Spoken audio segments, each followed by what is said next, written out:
Oh, I think it's like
Hello.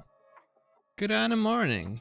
Good morning. Welcome to our stream. We're just waiting for Swifty's Toon Boom to open up and Just load. waiting for my everything to work, guys. Wait, count down, you guys. So, one sec. So It's doing it. we be just chatting for a bit. How are you all? Lady Amy, good morning. Good morning to you. How are you doing?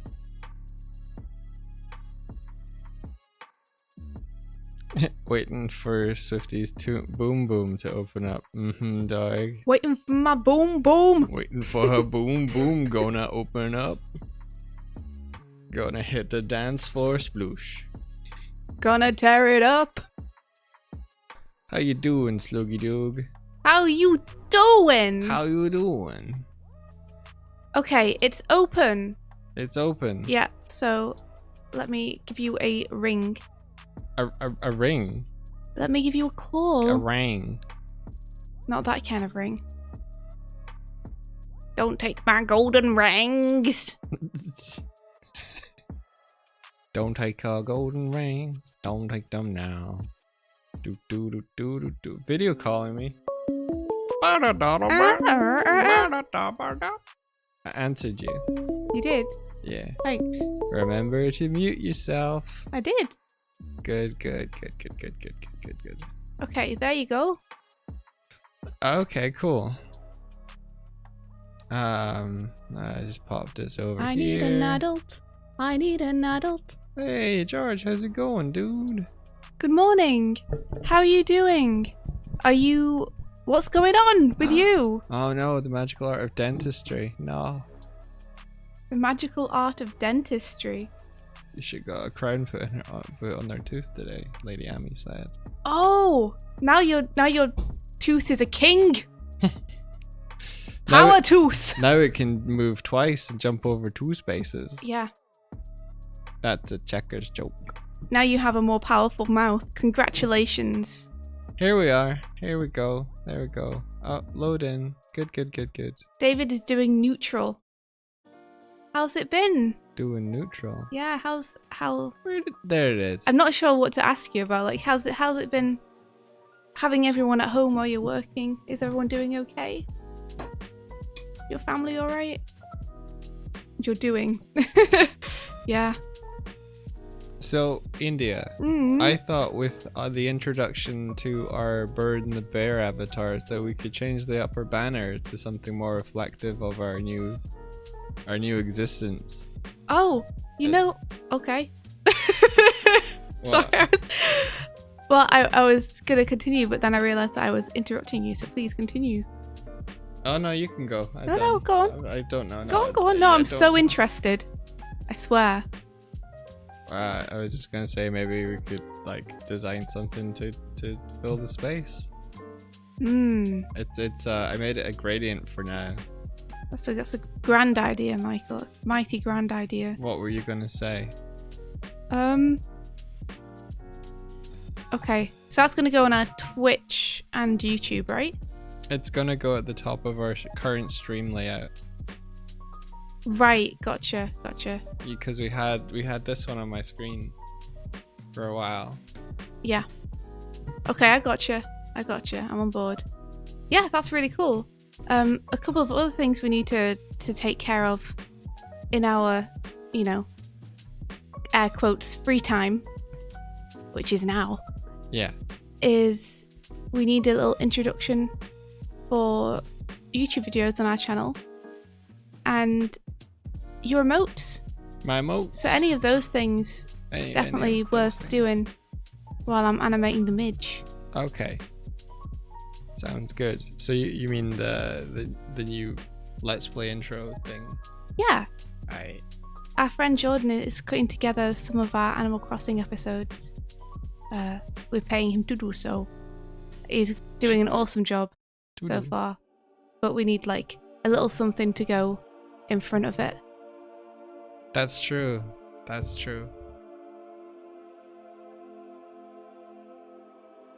Hello, that onion. Captain S's. Nice. Swabby.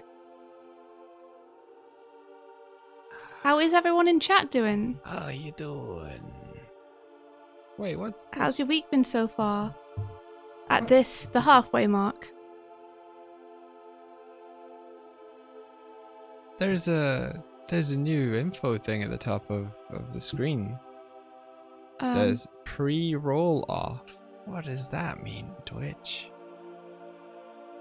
What does it mean? I don't know, Mike. Is that like a stream outro or intro or? Ooh, that'd be cool. I don't know. I don't know. Oh no. So do you want me to just set back to the previous banner if I'm working on something else? Oh, I don't know. It's up to you. You can work on the banner if you want.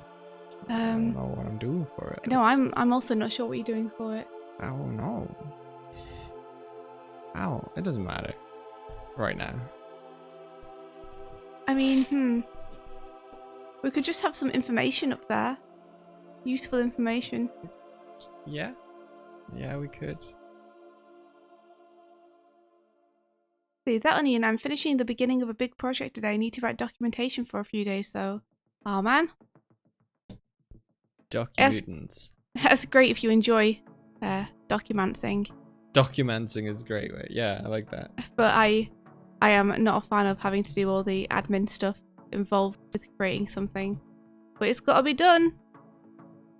Sometimes it feels like you are not doing enough work when you're doing emails and talking to people and sorting out schedules and stuff.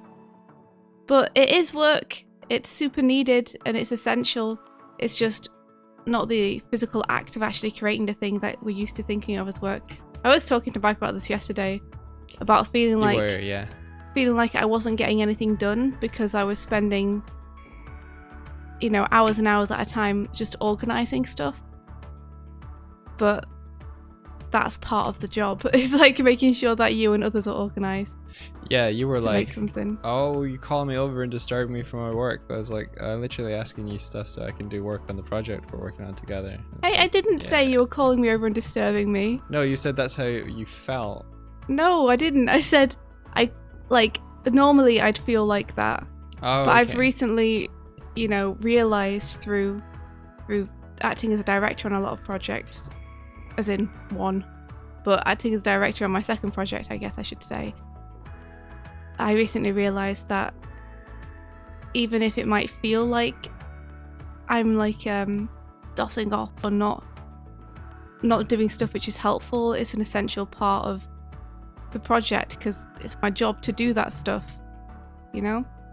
Gotcha. It's the same with anyone else who's freelancing or working from home. Is like the stuff you have to get done in order to facilitate your creativity, and if you're a director in that case, others' creativity too. Yeah. It's like an essential part of the process that you can't skip. That needs to be done. It's just a really odd feeling to me because I'm a very like hands-on person. And if I'm not making something, like actually going through the act of making it, it makes me feel like I haven't accomplished anything.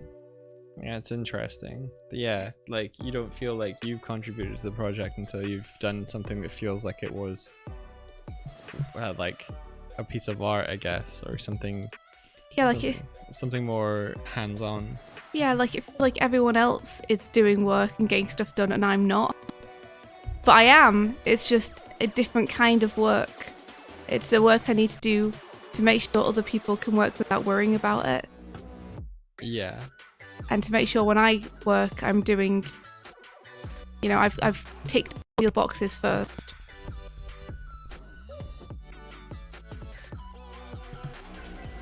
I think now that you've rationalized it and you've thought about it a bunch, you're able to like embrace it a bit more. Yeah, I definitely feel like I am. Yeah, because I didn't have this perspective when I was just freelancing on my own as an animator. You know, then I really did feel like a day answering emails and stuff was a day wasted. But now I have a new appreciation for, no, it's just something that you have to do to be like a functional person and freelancer. Gotcha. Like, it's part of the job. It's not something you have to do as well as, it's something that you do as part of being an artist. Hey, good morning, Habbo. It's gonna be boring, says the Onion. And yeah, I believe documentation is the core reason why productive efficiency drops down when projects or companies grow. Of course, it helps reproduction, if that's a thing. Reproduction, just like running the same type of project again. You're mostly doing solo on a team project. Do you mean like you're bearing the brunt of the load? I think if you feel like you're doing good, then that's probably a good sign. So good job, Onion. Good job. You're going to be applying to a grocery store until the lockdown's been lifted and you can go back to your job. Oh, Lady Yummy, good luck. Yeah, that's not something we really ask you guys about. How are you faring during this world event? Let's say.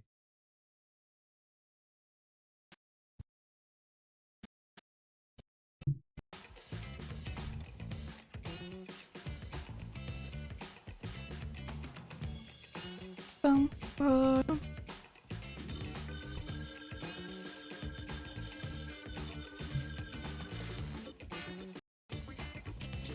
Abo says they've been prepping for this for years. Finally, all those cans of beans will pay off.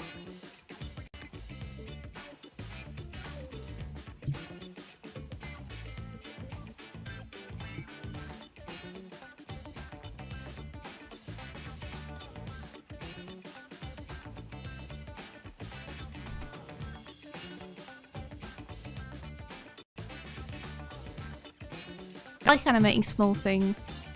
They're much faster. Oh, you're doing your emotes, Mike? Yeah. I'm excited. Do you know what kind of emote you're doing yet? No, but I'm going to do some thumbnails and see what people want to pick. Cool, man.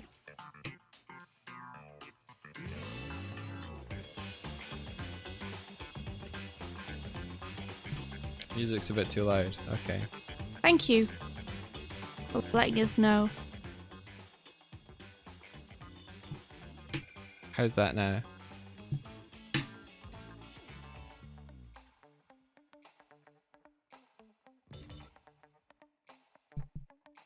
Cool. I really like the low latency ability to be like, hey, this is bad. Okay, it's fixed. Okay, it's good. Like rather than being like, it's bad. That's something that you no. that you created a workflow for recently, right? No, I just mean the back and forth between me and Habbo. The latency is really like the. Oh, I'm there's not sorry, I much time misunderstood. between. Yeah. Yeah, you're saying on Twitch because it's so fast. Yeah. Yeah. I thought you were talking about the way that you'd set up stuff now with voice meter potato. Voice meter potato. Potato. No, but that was part of it.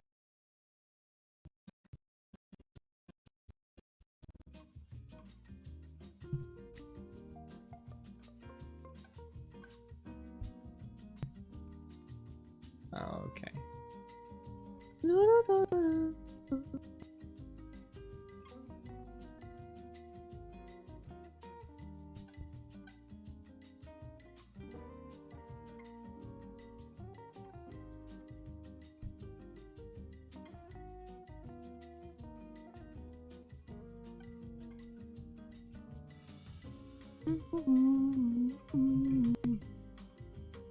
Yeah, it's getting to the point now with my computer where it's just not responding to me anymore. Maybe you need more gym badges. I need more for it to listen to you. PC gym badges. Yeah. Maybe you're not. You know, maybe it's too high level for you now. How could I fix this? I guess if I put a whole bunch of stuff on the backing storage, my scratch disk might have room to breathe. What's the problem? Currently, like when I try and do a brush stroke, it just doesn't register it. Have you got a bunch of other stuff open? I mean, I can close some stuff in Chrome, I guess. Yeah, Chrome's a pretty heavy one. Surprisingly.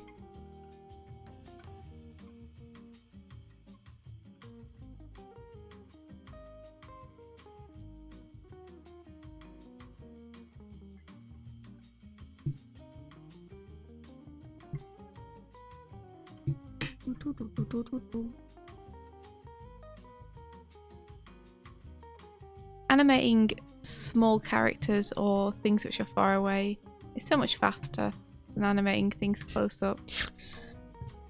Yeah. Yeah. You need to sort of worry less about the the finer details, I guess.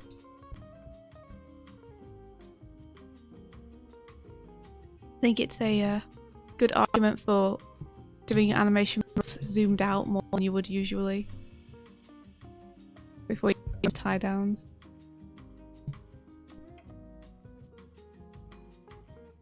It's just so much easier to do things when there's less pencil mileage. Yeah.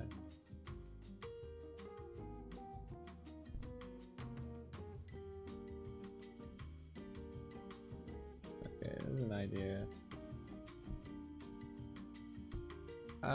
You guys got any ideas for what I could do as an emote?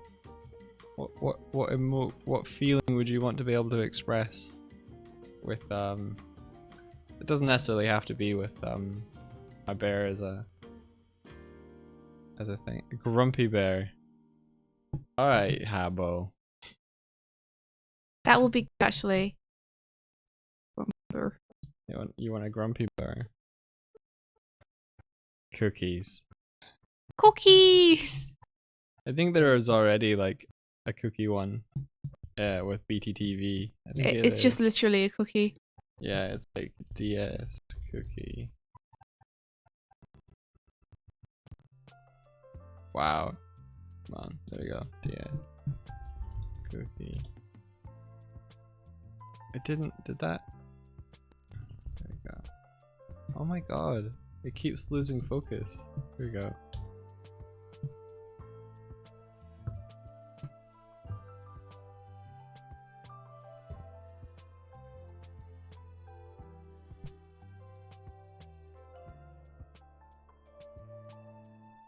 Bum. Jump, jump, jump, jump.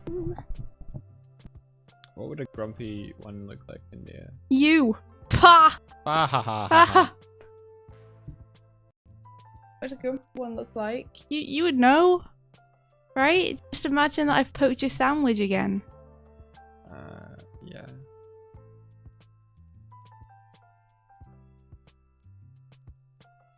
A sleepy bear. Hibernating bear.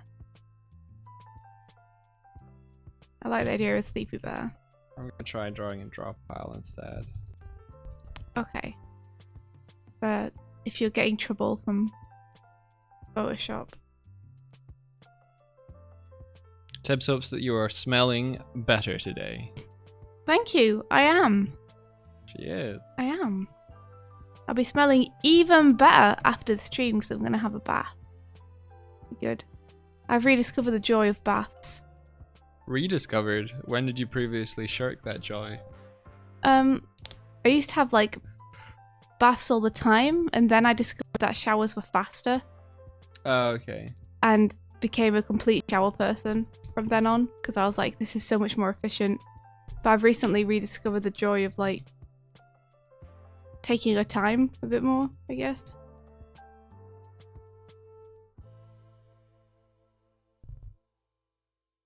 Okay.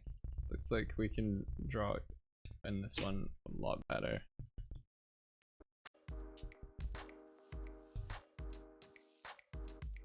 He says that it stutters. Oh, wow. Is it working? Getting there.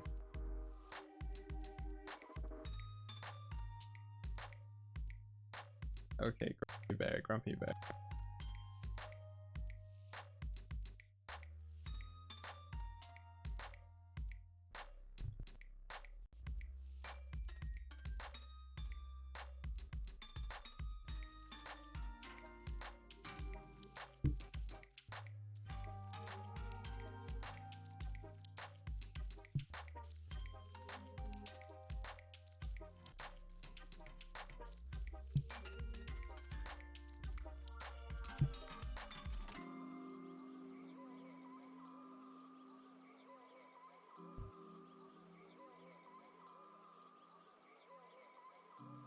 We're doing okay, thanks, Tib.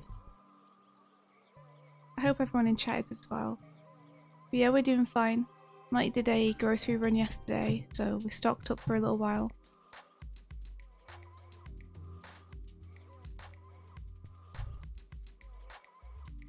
It seems to be okay around here, as far as we know.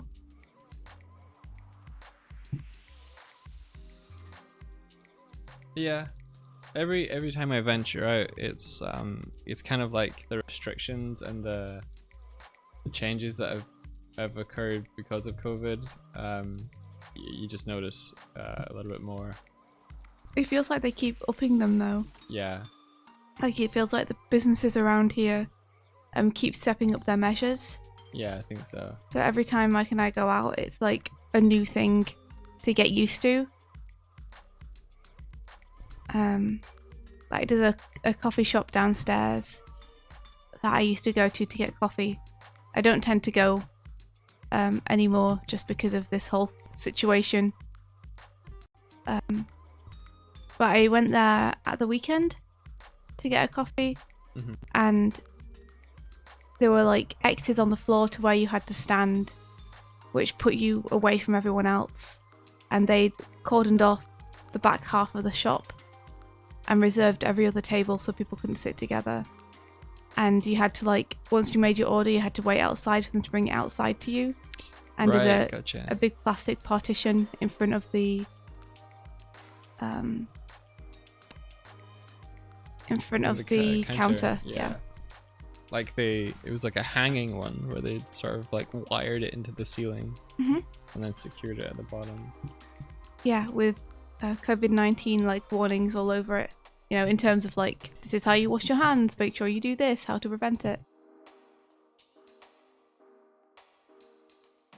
For all that though, like the card machine is still like, I was thinking about this when I was in there, is they have all these measures, but in order to pay, you still use the card machine, which a bunch of other people have touched with their hands. Yeah, like there's no protection for like entering in your card details or anything.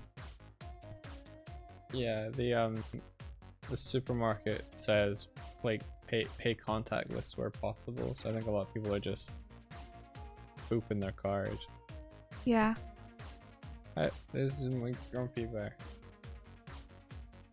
He's so grumpy. He looks like he's just a creature with no arms or legs. Yeah. They're preventing people from buying anything here, police closing all shops. But they also didn't let people panic buy stock up before, so people who've run out of supplies that were promised would be available later can't get any now. Whoa! That seems, I mean, to me, it seems extreme. Most places that I've heard of have left grocery stores and such open because they're essential. Like in terms of places to keep open, food stores seem like a pretty important one. Yeah. For people. Yeah, because if you cause that amount of desperation for food, like bad things is gonna happen. Yeah, exactly. Desperate people do not great things sometimes. I hope they reconsider and leave a couple of shops open. There was even if they have to do something like, you know, they gather stock from all the shops and kind of do a supply tent where they give stuff away to people. Yeah. Like once a month or something. There was someone who went around, I think in America, went around and bought hand sanitizer and a whole bunch of other like pharmaceutical stuff, so they could resell it at a fucking inflated dick price. And so, asshole. So the government or something was like, yeah, don't do that. They like made it illegal, or like they effectively just put like, I think he was gonna try and sell it on eBay, and eBay were like, no, and like suspended and banned their account, and then they got like cease and desist and stuff. But eventually they had their stock confiscated and donated to the local church or something so that it could be distributed for free for people. Good. What an ass. Yeah. People who look at this and they're like, well, how can I profit at the expense of other people? Are such douches. Oh, come on, guys. For F's sake, there's more important things than money. The guy got charged for price gouging and the prick said he was doing country a favour. Wow. Absolute asshole. See, Habo says also landlords kicking out doctors and nurses, so a lot of them are homeless now. Whoa! Is that like fear of them having COVID? So it's like, yeah, you might get it, so please leave. Why are they kicking them out? They'll be some of the only people able to pay rent because they're still working. Why would they be kicked out? That's a terrible thing to do. You know, they're the ones in the middle of this storm having to deal with potentially hundreds of cases of the disease every week. Yeah.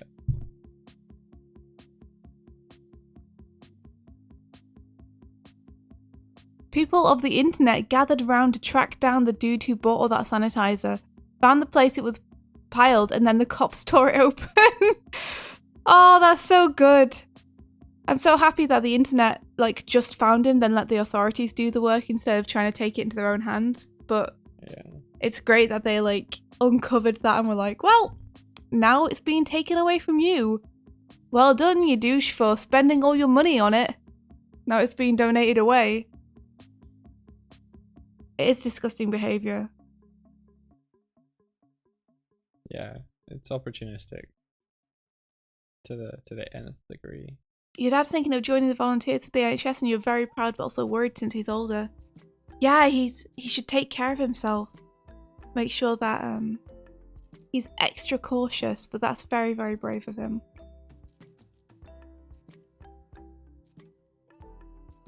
The world needs people like that who are willing to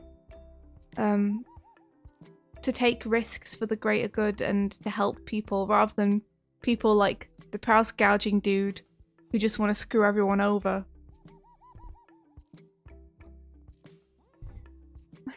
Kezak, that's well put. The situation seems to either bring out the best or the worst out of people. It's very true.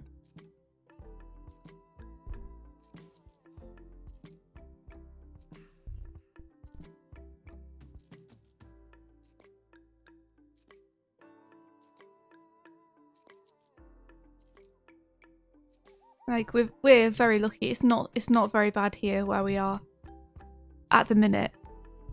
At the minute, the shops around us seem to be staying open, and we have so far not had any sign of catching anything. Yeah. But I know a lot of other places aren't as lucky.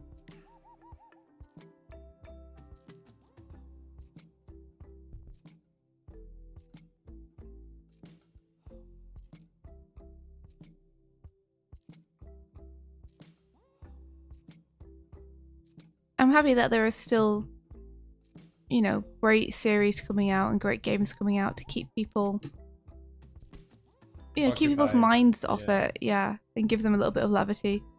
It's in times like this when the importance of media for entertainment is shown too, I think.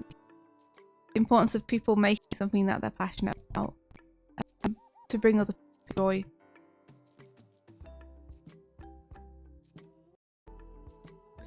Like this. I did.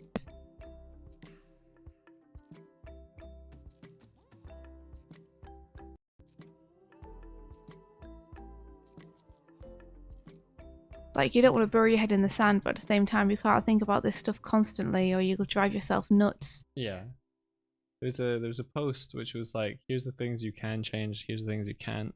Focus on the things that you have direct control over. That's a good piece of advice there, I think. There's no point worrying about things that you can't change.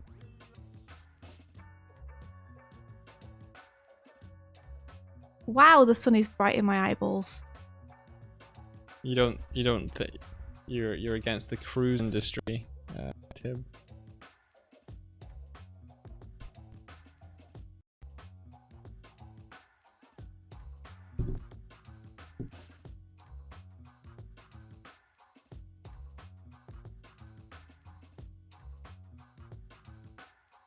What do you got against the cruise industry, Tib? In Industry I, Old Swifty, know nothing about. That's the one where they have a boat, right? And people go on it.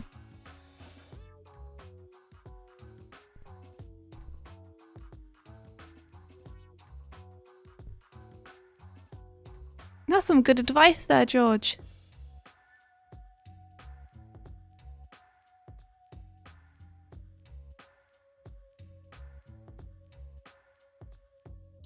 I know that the artist Oni NG, when they have an art block, they just draw Homer Simpson.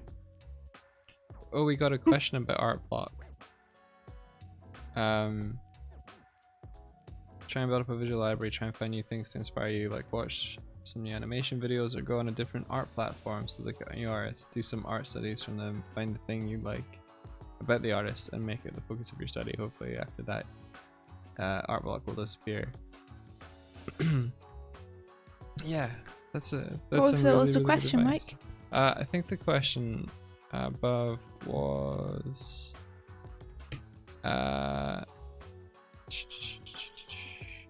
any tips to art block? Do you think working on multiple projects could help to always have something to work on? I do think that can help, yeah. Especially if you're super passionate about one of the projects. Having like hobby projects or passion projects, personal projects, or just like free time to doodle can help with art block a lot. To take the pressure off. Sometimes if I'm only working on one thing and I'm in a rut with that project, it can feel like I'm blocked. I think the trick is to find a balance between like don't have too many, but don't have just one, probably. 'Cause I think if you don't want to cause a state where you're not sure which one to work on. Yeah. But I do think having multiple projects is helpful. Yeah. You know? As someone who probably pours all their time into one project consistently, when I do give myself time to doodle on the side or pursue something more personal, it really does help to relieve a lot of anxiety. And I think that's kind of linked to art blocks. Sluggy says working on it multiple project helps him with art block until he gets burned out and you can't shake the feeling of drawing anything as work. I'm tired, I don't want to work anymore. Yeah, I have a... Sorry, Mike, what were you I was just going to say, I think if you take on too many freelance jobs at once, then it does become more like that. Like having personal projects might be a little bit different. I have a good solution for that, actually, that my friend Katie Wyman gave me for when you take on so much that you become burned out and then working at anything feels like a job and you don't want to do it anymore, you just want a break. I have a solution that I feel like at least works for me, and that is to tell myself I'm not allowed to draw anymore. Since I'm blocked and I don't want to draw and it feels like work, I'm not allowed to draw for like the next 2 weeks. No more personal projects, no more doodling on the side. And as soon as I tell myself I'm not allowed to do it anymore and put a ban on myself, I suddenly really, really, really want to do it. Because I think what it does, and the way Katie described it to me, is that it takes the pressure off you feeling like you should be doing that. And you have to do that. Because suddenly you're telling yourself, I'm not allowed to do that anymore. And so it alleviates all the pressure of having to do it, the obligation. Because you're literally banning yourself from it. Interesting. And as soon as the obligation is gone, it becomes much more accessible for you to want to get into it. That's really interesting. Yeah, it is a little reverse psychology trick you can do with your brain.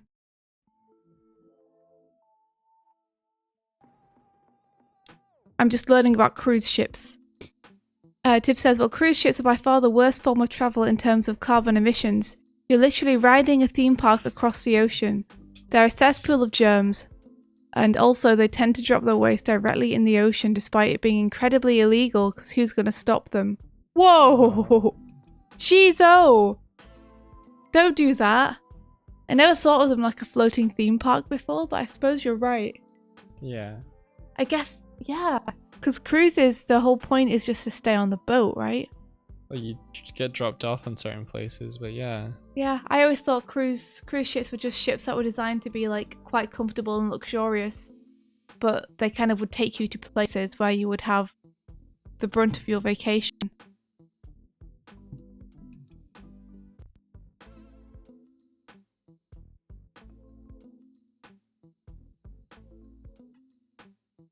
I wonder why people Tangy prefer bear. cruise ships over just like being in one location. X11. Thanks for the bits, Mindes. Thank you. I wonder why people prefer that to finding a nice island or something where they can have a holiday. Because to me, if it's a sea air you're looking for, you can get it equally there. Like, I'm someone who gets quite seasick when I'm on a big ship. So I'm like, why would you want to spend days and days on the water? Just getting seasick all the time. I don't know, do cruise ships rock all that much? Or are they kind of steady? Depending on, I guess it depends on the weather. Yo, thanks for the follow. It's so much cheaper to go to Center Parks or somewhere, and there's more to do. Okay, I need another suggestion, or I need to be reminded of what someone previously suggested. I've done Grumpy Bear. Have you done Heart Bear? I've not done Heart Bear.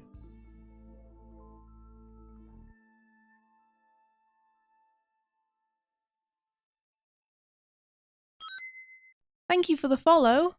Hey. Zeke and Heart Sinclair. There we go. Thank you very much. Welcome to our stream. How are Yeah. you getting on today? I am designing some new emotes. I am animating.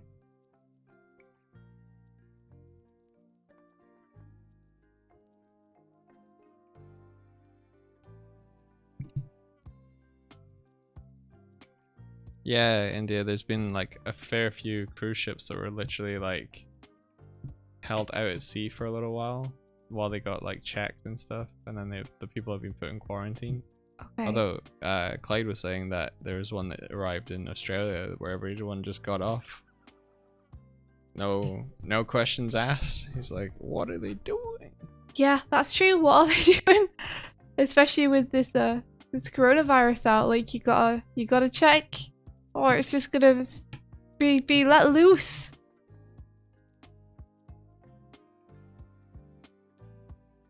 How are you doing, Heart Sinclair?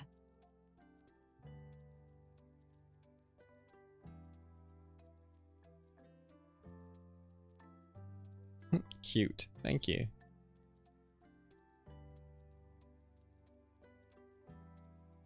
We endeavor to be cute. That is our greatest aim in life.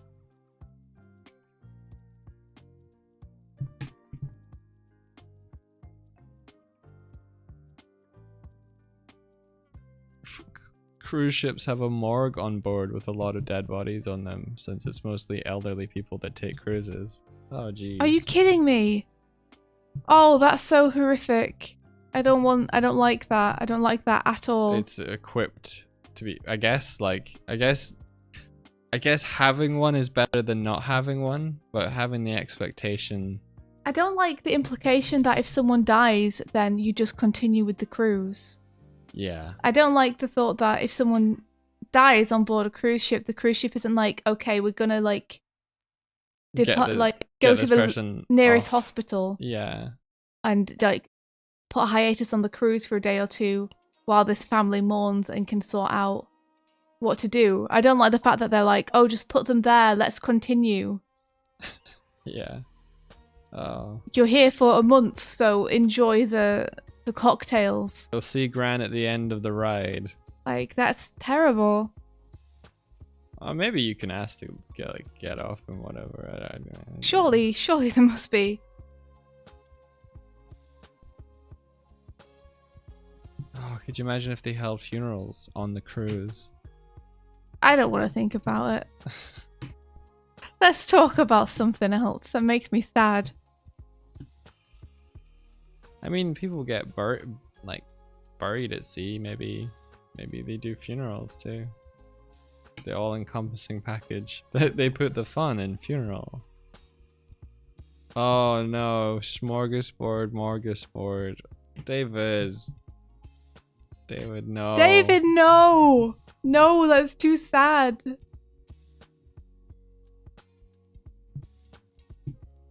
That's too sad.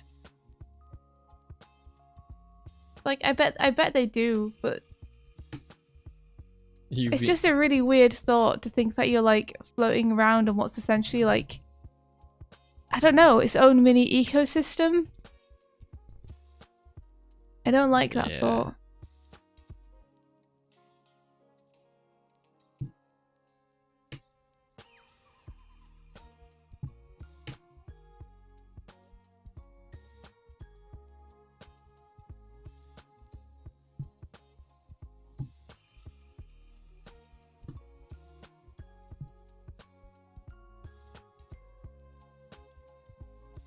I think I could probably do this better. You'd have an excuse to treat people like that when we eventually destroy the Earth and have to go into space instead.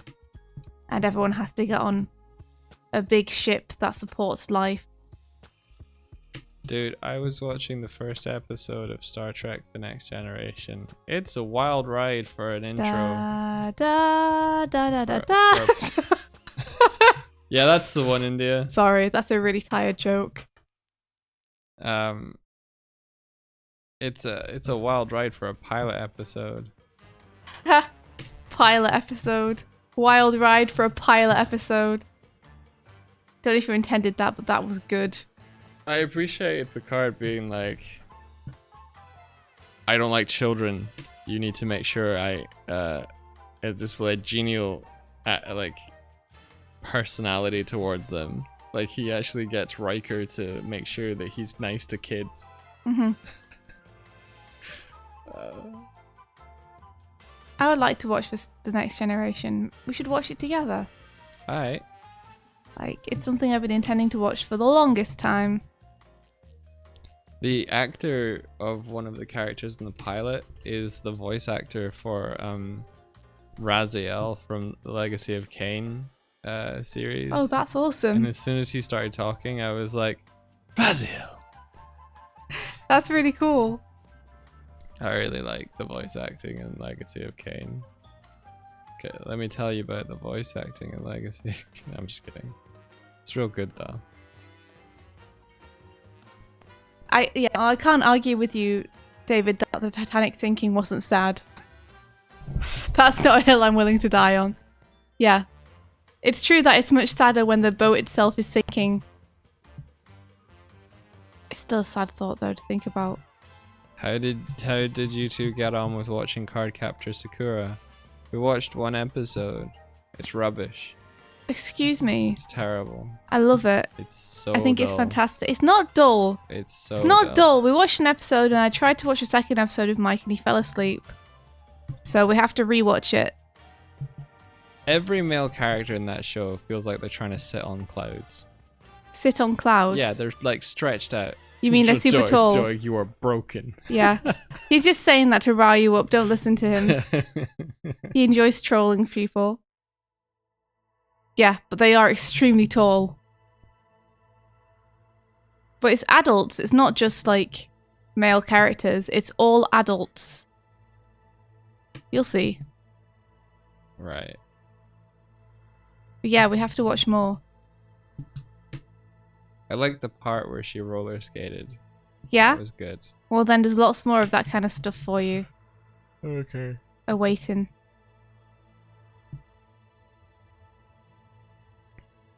Don't mind Mikey's dead inside. Have you watched Spider-Verse yet, Tib?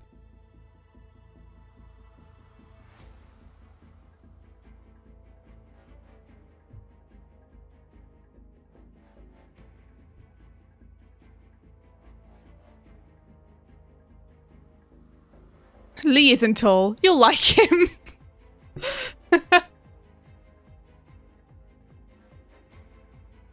Hart Sinclair says, you know what anime I've been enjoying so far?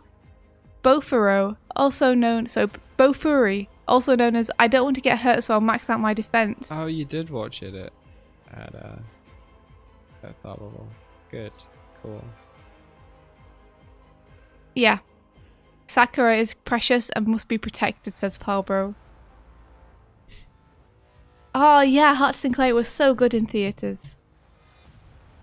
We have it on Blu-ray, and still need to rewatch it.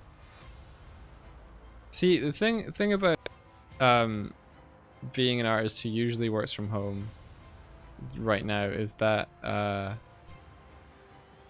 work doesn't stop. It's not like, oh no. So it's a good thing, you know. It is a good thing. Like, we're continuing to work and stuff, but it doesn't mean like people are like, hey, do you want to go do this? And I'm like, I can't. I got work. Like, oh. When's that happened to us recently? Not to us personally. No one knows us, but. Because or for instance, all the friends I know who are working from home now are like working just as hard as they were before. Yeah. I haven't been invited to anything because of the quarantine. Oh no, I mean like online. Like your friends are like, hey, let's watch Netflix together and stuff like that. Yeah, which is I think it's super cool. Yeah. You know. But that's not because work doesn't stop. That's because we have a ridiculous schedule where we don't we work until we go to sleep and then wake up and work. Not so much anymore. Wow. We shouldn't be doing it anymore. I'm really trying to get onto 8-hour days here. So I'm doing my best to get onto 8-hour days and have weekends off. Did you enjoy your time alone with Animal Crossing? I did. Did you go? When did you go to sleep? Because I thought you were still playing it not when I came down, but I thought you played it quite late. Oh, I was watching stuff when you came down. Oh, were you? Yeah. Are you still awake? Yeah, I was still awake. Oh, I'm sorry. It's okay. You know, I just knew that you were going to be coming down. Yeah. Yeah, because Declan was watching something in the kitchen. Alright. I wasn't watching it with him. I was watching Star Trek. Oh, cool. Well, I'd love to watch that with you if you wouldn't mind. Yeah, I'm good with that. Like, I can watch the first episode by myself and then we can pick up the second one together. Sure. So yeah, we're trying really hard to knock off work after 8 hours and then have weekends. Sometimes it doesn't work out because we work with a lot of people who are in different time zones. So sometimes people will need help or ask for things quite late our time. I think you just made the point now where if it's beyond a certain time, you're like, I'll get to this tomorrow. Yeah, I'm trying to. But I think it's a good call. It's not like I don't care about the work. It's really not. It's more just like I'm trying to create a sustainable working environment for myself where I don't get really stressed and burnt out. Yeah. I mean, I think the only person that sort of like trumps that is if Patrick comes in at a late hour and goes, hey, can you do this? And you're like, yeah, okay then. Definitely. Because Patrick's like managing a huge amount by himself. Oh, guys, we're going to be doing a Twitter thing on this Friday. Oh, I yeah. just remembered. We're going to be doing a hashtag Toon chat. So if you all point your peepers at this hashtag on Friday, it's sort of like 5 p.m. Eastern Standard Time, I think. Yeah. It's Toon Boom. We're going to be doing a Twitter event thing where they're going to discuss working from home, animators working from home, and they contacted us because they know that we do that, and we'll be answering questions, both Toon Boom's and your questions if you want to throw any at us. Answering. This is why I never write in lowercase. Answering questions. Working remotely. From home.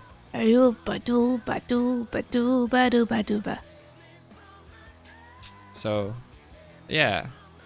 figure I give that. They might announce it today. That we'll be doing it. Habbo, it can be hard, yeah, to keep on 8 hours, but I think that's more an issue with me than it is an issue with working with people in different time zones.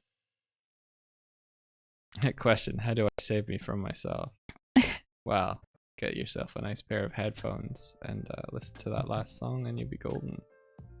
Yeah, I'm sorry we can't help you to save you from yourself. That's something you have to do yourself. How do you guys avoid injuries drawing and working all the time? I don't know. It's not a... well... yeah. I honestly don't. I don't draw for that much during the day, so when I do draw, it's not like for super extended periods. I think I've just been very lucky. Yeah, but like getting up and stretching, I think just the act of like having a tea schedule where you get up and stretch and you walk around a bit. Yeah, maybe. Like, yeah, that's true. I have cups of tea and drinks regularly throughout the day. I like to always have a drink with me while I'm working, whether it's like cordial or tea. So I'll get up kind of semi-regularly to go and get something from the kitchen. Yeah. Other than that, I think I've just been very lucky. Like, I've had a lot of projects where I've worked really, really long hours, 7 days a week. And that's because I'm crazy, by the way, not because, you know, it was demanded of me. I guess I felt it was demanded of me in some ways because there was a lot of work to do. But I've always been a bit of a workaholic. But yeah, I've worked really long hours on projects, like 7 days a week, drawing every single day, and somehow my hand is still okay, my eyes are still okay, as far as I can see and feel, and I've never actually suffered any work injuries. But not everyone is as lucky as to have a body that's very tolerant of their habits like that, so what I've heard helps is stretching, making sure you get up, walk around, giving your eyes a break from the screen every certain amount of minutes. Reading is super helpful. Once you've been staring at a screen for a long time, taking your eyes away from that and actually just looking at a book instead, not something that's, you know, projecting light out to you, is really relaxing and calming on the mind. And I've really been into reading and enjoying reading. I've been reading books more lately. It's my alone time in the bathroom. It's a good decompression time where I'm just like, okay, I'm gonna go to the bathroom, gonna enforce a break, gonna read this book, and I'll maybe read like a page and a half, and I can just pick it up, put it down. It's sad that you feel like a break is you going to the bathroom and reading a page of a book. It is though. I guess in a way it is, yeah, but the fact that we feel the need to justify having a break by needing the bathroom or needing a drink rather than just needing a break, yeah, is interesting, I think. Yeah. David is a machine. I've made it through a fair few books in the last 6 months, I think. Yeah. Like, I made it through not Doctor Strange, Jonathan Strange and Mr. Norrell. Yeah, I did too. Yeah, we did it. We did it finally. We've had that book for years. And I've read the 2 King Killer Chronicle books as well. Neverwhere, and I think another one of Neil Gaiman's books. And now you're on the one which I got for Christmas. You should damn well read Uzumaki. Yeah, I will. Take that to the bathroom with you. It's better than the book you're reading at the minute. Yeah, I know because I've read that book you're reading. The book I'm reading at the minute is so convenient, so contrived and convenient. It's good though. I don't want to throw shade on it. I enjoyed my time with it. I just won't be picking up the second one. I might. Fair enough. You will need to learn what happens after the end. Oh, that's one. Yeah, I know. That's why they ended it on a cliffhanger like that. Spoilers. No, they always do. You should read the previous one. I think the previous one is better. The Daughter of Smoke and Bone. Okay. It is still very much the chosen one narrative though, but you know, call to action and all that. Yeah, I'm okay with that. I'm okay with it being a chosen one, so long as the chosen one is interesting and not just a Mary Sue. What did Pablo say? And what is? Oh boy, in my bathroom break, I yeah. stare at my phone. What? Pablo, that's dirty. Don't take that in there with you. Put it on wireless headphones and listen to a podcast at least. Ah. Hold on, I don't know where. Oh, I see what you're saying. I see where you're reading. We have books in the bathroom, which isn't incredibly hygienic, but it's very entertaining when you're on the bath. You know, when you're on the bathroom, when you're sitting on the bathroom. When you're sitting above the bathroom, looking down. Your voices are so soothing to listen to. Cool. But yeah, Tib says, what is 4 factorial and why is it relevant to animation? I have no clue what 4 factorial is. What? Is that math? Is it like... Yeah, and I feel bad. David has so much work on at the minute. Like, it's, you know, crazy insane and insane crazy. Is it like, turn the page, wash your hands?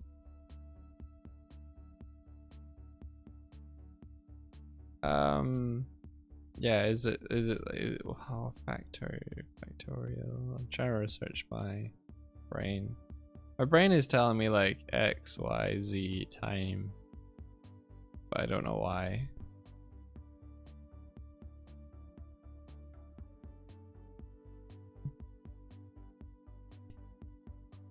Do you set times to draw during the week, or are your personal projects that time? We don't. This is kind of our time now. Yeah, these morning streams are the time that we kind of set aside to do our personal projects. So this is it. This is our free time here. But like I said, we're endeavouring to knock off after 8 hours every day. We're doing our best. I'm sure there'll be some crunch at the end of the project, but right now I'm working on a project with a group of people, and it's really important to me that I can try and work out a way to not overwork everyone and have people able to have like outside lives. I think people will have more fun with the project too if they don't feel like they're trapped in it.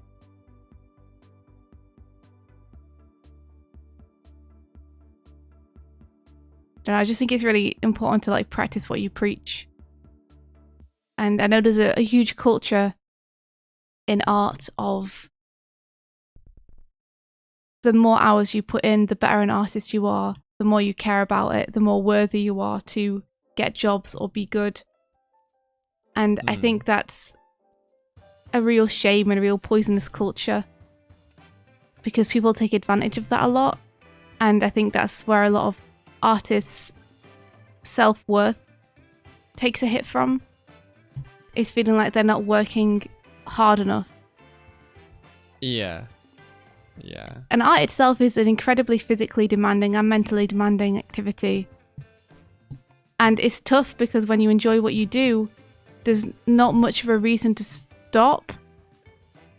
Especially not when people are saying you've got it easy because you've got a job like art.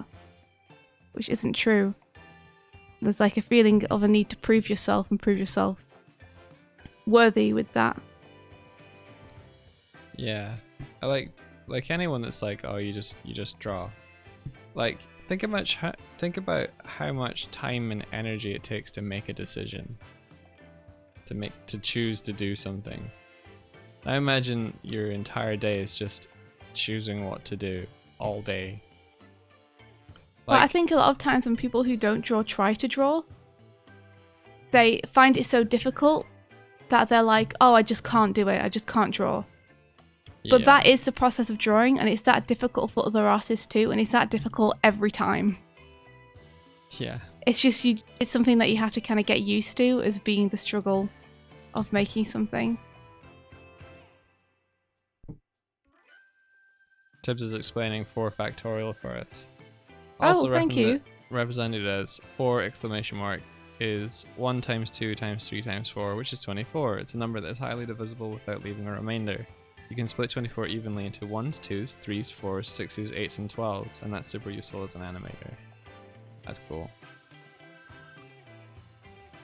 That's cool, yeah, so that you can like change the timing of your frames, exposures during the 24.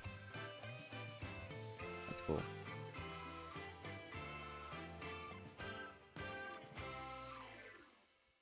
Would the bear have love hearts as well for eyes?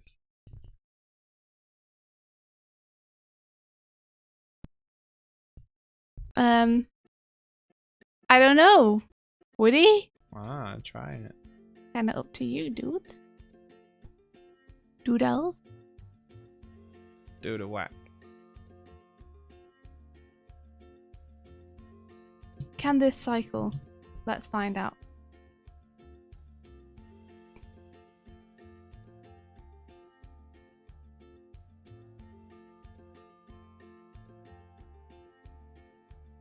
You heard 29 frames per second, but in 24. You get out, Emlet. Leave me. How could you say that? What do you mean pimp bear? Oh, like heart-shaped glasses. Oh, hell yeah. The human eye can't see more than 30 frames per second. If the human eye can't see more than 30 frames a second, then how come people can tell the difference between 30 and 60 frames a second in gaming? Because it can't see more than 30 frames per second. Whoa, Hardik, when the old masters animated, they couldn't just do line tests all the time, you know? Sometimes they had to animate for days and days. And then only then could they scan in their drawings to see what they looked like. And even then they had to wait a day for someone to put it together so they could see it. I don't know. I forget. I forget to hit play. I get into it too much. Like, whenever someone says something like that, I'm like, I'm sure if the old masters had the ability to just line test at any time, they would have been doing that all the time. Probably not. I think they would have. Nah. I think they would have. They would have been like, this is a waste of my time. I should be drawing. They wouldn't. They flip though. They do. They flip, which is something I should do more. I should scrub more, is what I should do. Because this might look awful. Let's find out. It's not playing for me. It's alright. It's like a hair's doing a little jig. I wonder if it would be better on a lower FPS. Which would just mean a bunch more in-betweens from me. Let's see. Let's try it half speed.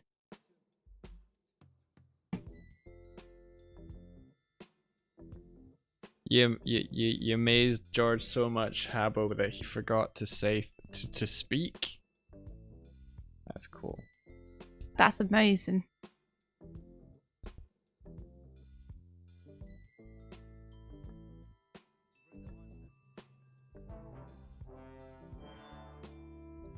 Look, it's a love bear. I love the love bear. Why does the love bear look like... It doesn't look happy. It looks like it's been hit in the face with a frying pan. Alright. That kind of love struck. Look, I'll make his mouth peach shaped.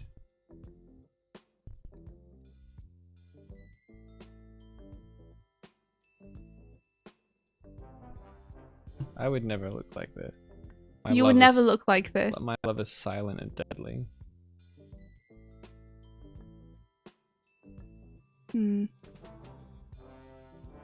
Oops, I forgot the beard part. So it's not that important.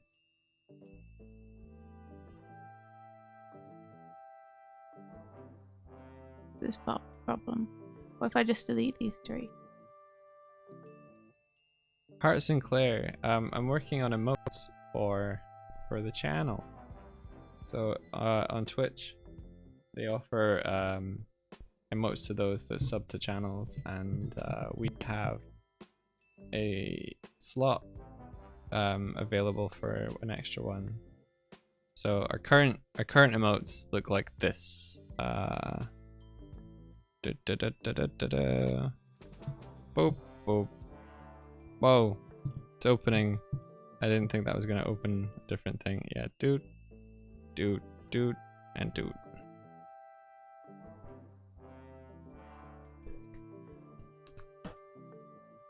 So I'm doing another green bear one. But I'm just brainstorming some ideas at the moment. Hey! Good morning, Trav. Right. This goes up too fast for long. In between this slightly better. I like the Angie one more than I like the love one.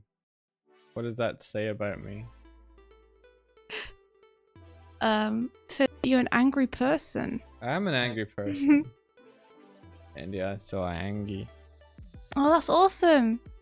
George says he says to Animatunings, I saw your Little Witch Academia animation the other day. I forgot to say it looks fantastic. Yeah. Hey, yeah, is that posted yet by Mala? Oh, I don't think so. Okay. Well then, I'll keep my trap shut until it is, and I can retweet it.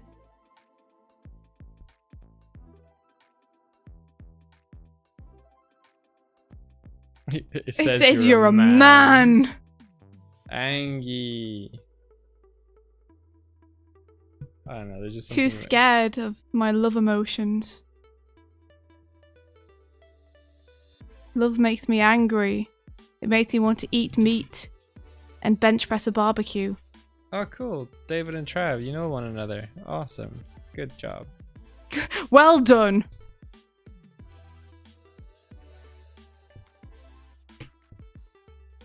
Yeah, the angry one looks fun. The heart bear one looks smug.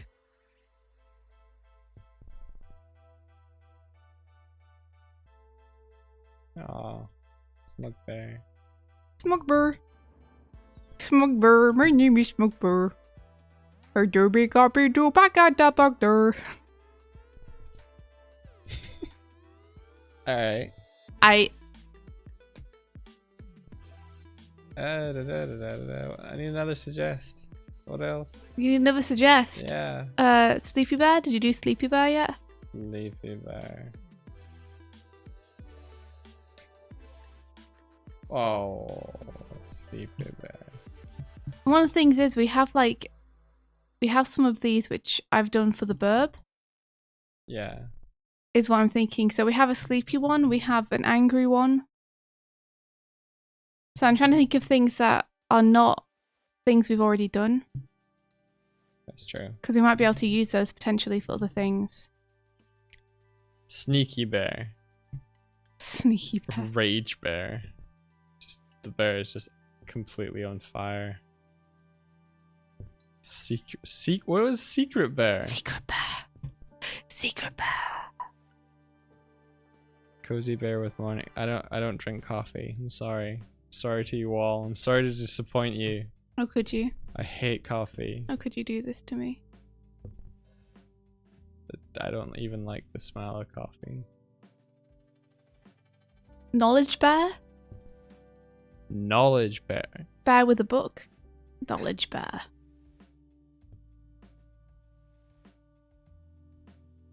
For when you're explaining something. Wisdom bear. Wisdom bear. What about a wizard bear? Magic bear.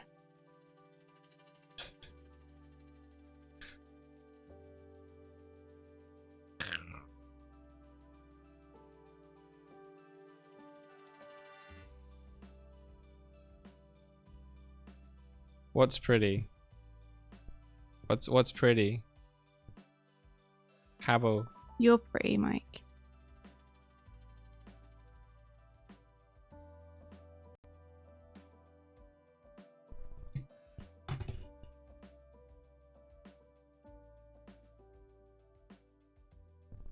Yeah, I could have a color wizard emote. That would be in keeping with me. I think you should just have a magic emote, like a magic bear emote, because they can use it for color wizardry, but it can also be useful in other streams for other stuff. Okay. Do you believe in magic in a young bear's eye?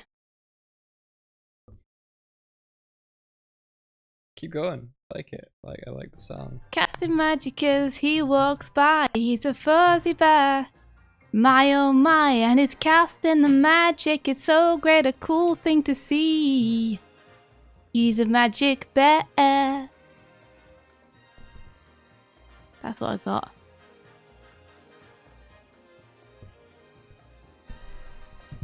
I love that witch bear. Witch bear! Escape to Bear Mountain. Yeah, I drew that. Sauce bear. I'm gonna try and do that, but sort of drawn better. Mage See, bear. The thing about having a tall hat is it's supposed to be a square emote. So I'll The have to get thing around about that. having a square hat. I said a tall hat. Oh, sorry. The thing about having a tall hat. I just like that you said that. I like that you said thing about having a tall hat. Because it's very unlike anything I've ever heard you say before.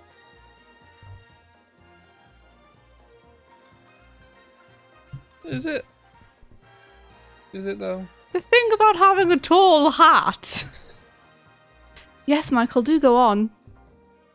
Listen, it's a square format. The thing about having fish in your pantaloons. Who pooped in your coffee today? It's great, I like Giving me it. Sasso all The the day. thing about wearing a monocle. I've had tall hats before. Mm-hmm. Have you? No. I've never seen you wear a tall hat. I want a tall hat though. What kind of gentleman are you? I'm not a dapper bear. I'm not. I want to be. You are. You're a bear. I'm just saying though, in the context of drawing and seeing the available space, I know that I know that I'm limited. Dapper bear must be an emote now. I wish we had like more space and stuff. We could get creative, but maybe we'll make like BTTV emotes or something. This is I hate this. Let's try again.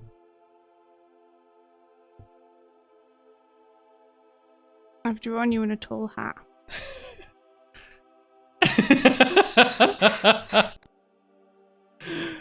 Maybe we could make two emotes. One with the hat and one with the bear. Just the top of a hat that goes on forever.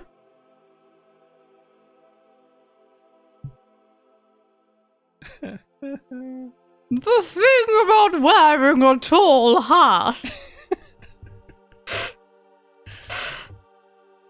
Sorry. It's fine. I'm just looking at you because you seem to be enjoying yourself, and I like to see you enjoy yourself. Wow, that's good. I'm glad. Yeah. That's the downside of having such an expressionful face. That I like all the expressions it can pull. Because when you look sad, I laugh because you look funny. You do laugh at me when I look sad. It's very upsetting. I'm I wish you'd stop. I'm sorry, but you just look really adorable when you like your pouty little lips and your teary face.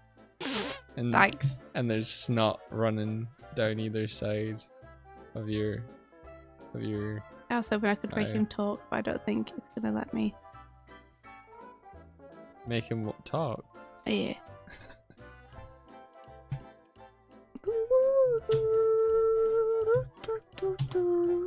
Too much information. How is that too much information? What are you on about?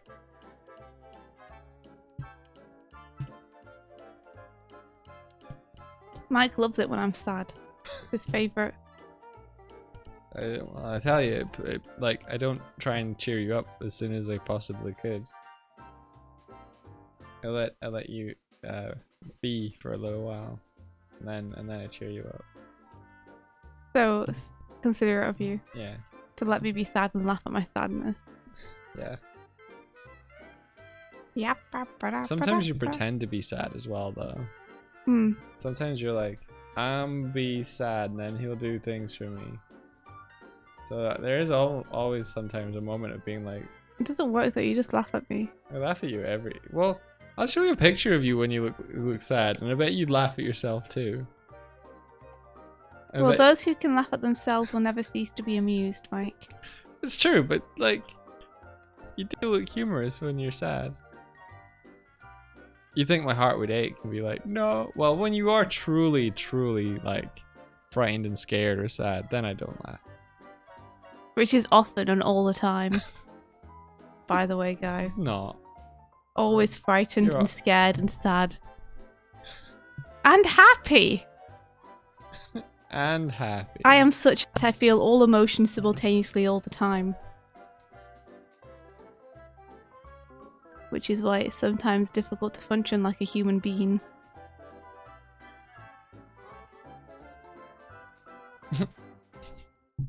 I don't have a tall hat.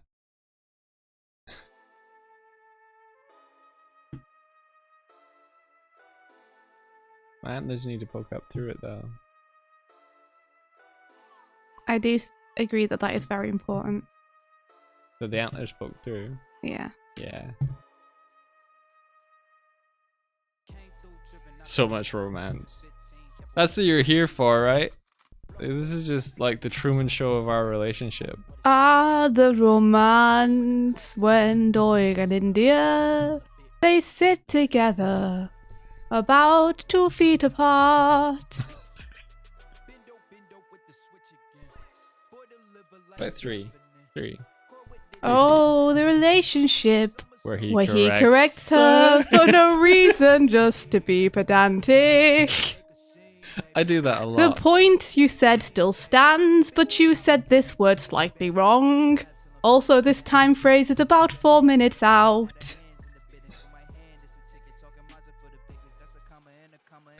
I'm pretty pedantic with you sometimes. Mike, there's a shark coming. Oh, that's a tiger shark? I have never in my fucking life. No? No.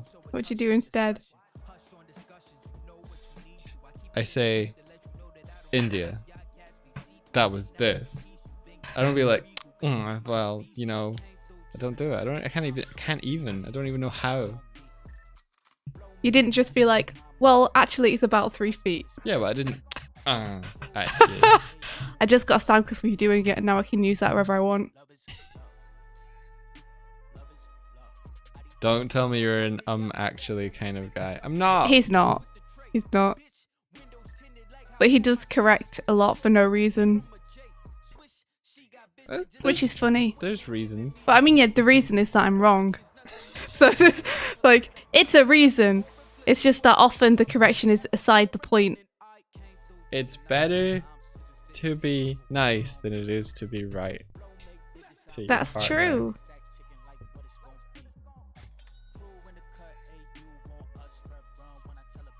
At least I think that's a nice way to live.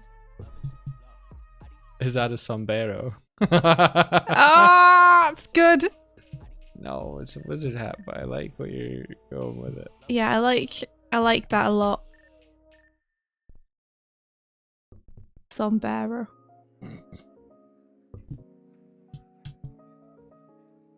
Actually, it's a wizard hat.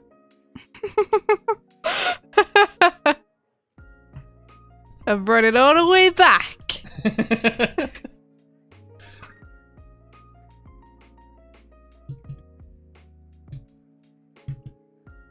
You love how every stream I'm in, there's just so much positivity and wholesomeness. Aw. Yeah, and sass. Don't forget all the Yeah. sass. How could you forget the sass? Cheek to cheek sass. Wow. A lot of sass. Depending on how close the cheeks are. Yeah, I guess so. I guess the bigger the sass, the less close the cheeks need to be together to hold the sass.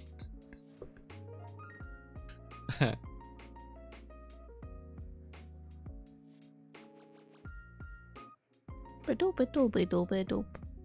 That could be a t-shirt. Did you say you could be a t-shirt? Cheek. You could be... Cheek. What? You could be a what? This could be a t-shirt. There. Oh, I thought you said you could be a t-shirt. I was like, sounds like it wouldn't be as good a life as you have right now. Have you considered? I mean, you could. Have you considered your other career options?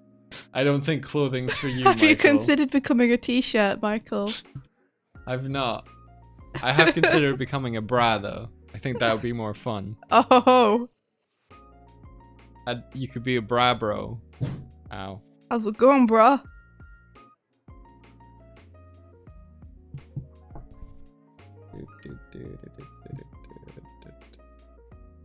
You just don't do it, Mike. You'll just get worn out.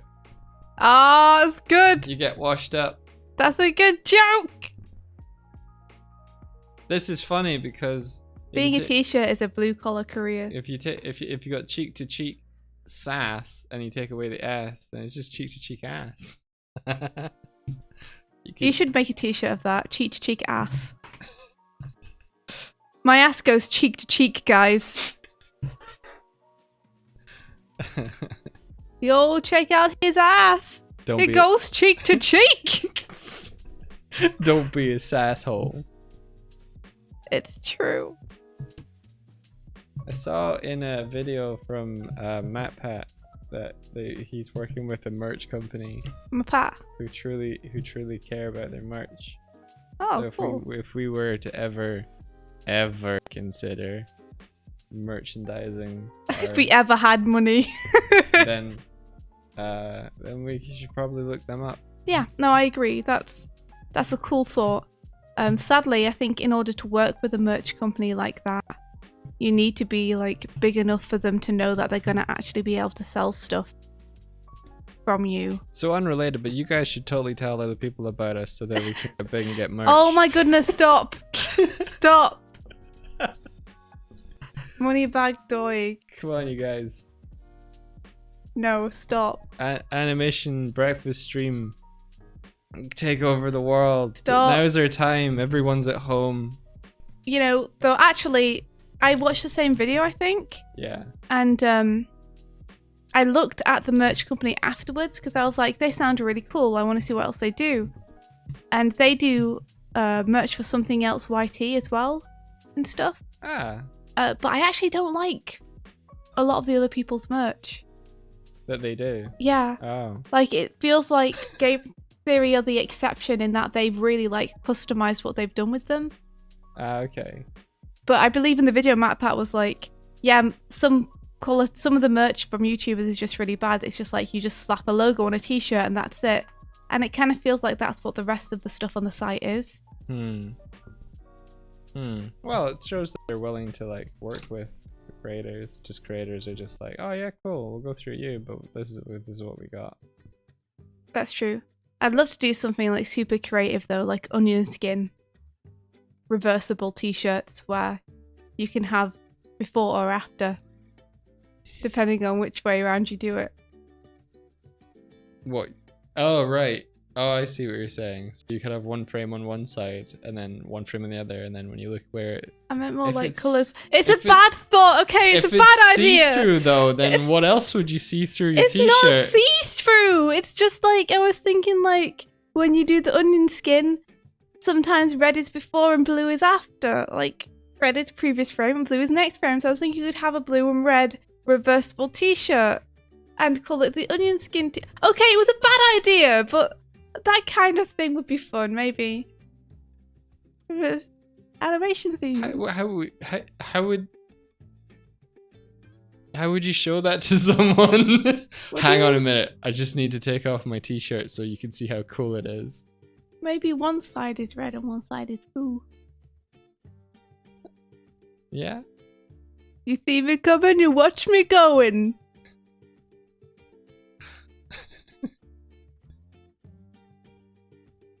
Don't laugh at me. So I'm sorry. Oh, imagine if you had like a picture of yourself in the t-shirt. That's a bad idea too. And then Maybe we just shouldn't make merch. And then there's a picture of yourself on the t-shirt, in the t-shirt, and it just gets really infinitely smaller. What? Why is this to do with anything? I don't know. Okay. Well. Oh, Hart Sinclair, you don't have to shout us out. That's that's okay. I was just making fun of Mike for being Moneybag Mike.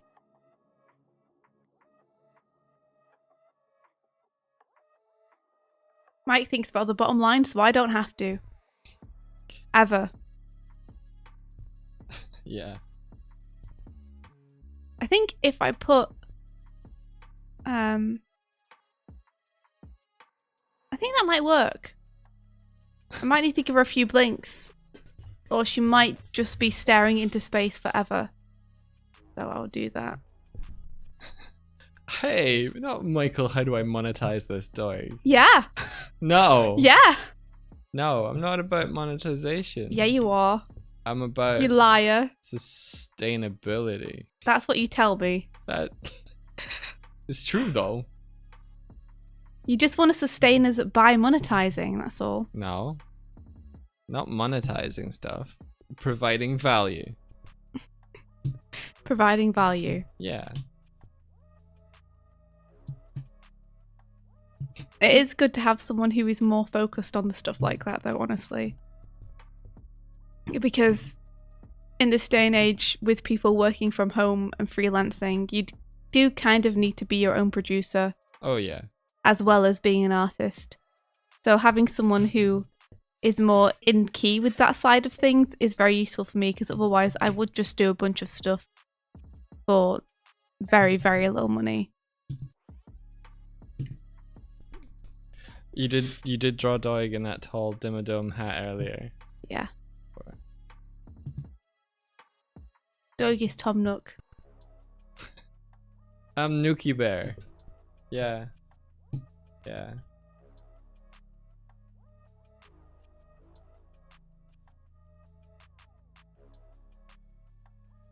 But yeah. Like it's not like hey, give me money. It's like, hey. You're like, hey, we should get value out of what we've made. Yeah. And I think we'd get more value out of it by doing this. Yeah. It's just that I'm often not motivated by value/money like that. Yeah. I'm motivated by the act of doing it, like the process.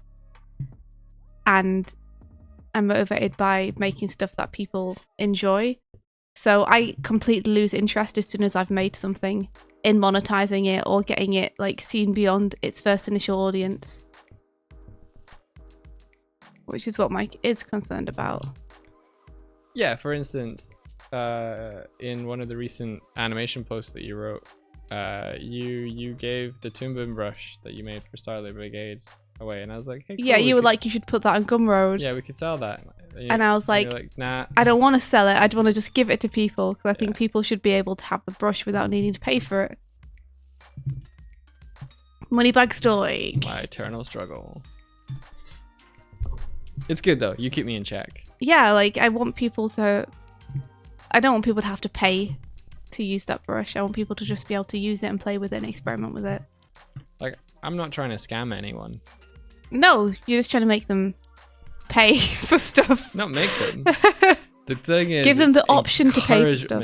This is really dangerous to actually talk about on stream. But why? You know, like, well, because I don't want to give people a bad impression of me. If give people the impression of you that is you. Well, yeah. Just because you want to get a value out of the stuff we make doesn't make you a bad person. No, I mean, like, artists need to... Like... Yeah. Much as having an attitude of, I want everyone to have everything I make for free, because I don't see why I should charge for it, like, sounds altruistic and nice. It can very much screw you over if you're relying on that for a living. Which to an extent Mike and I am. So it makes sense to want to see if there's a way that we can possibly like use what we make out of the joy and passion of making it into something that can sustain us. Yeah. Like, I appreciate that. But I think that Brush is one of the times when I would put a firm foot down and be like, no, this is not something that I feel comfortable charging anyone for. I want people to just have this. Yeah. See, so Bryony says I would have sold it or given it to my patrons.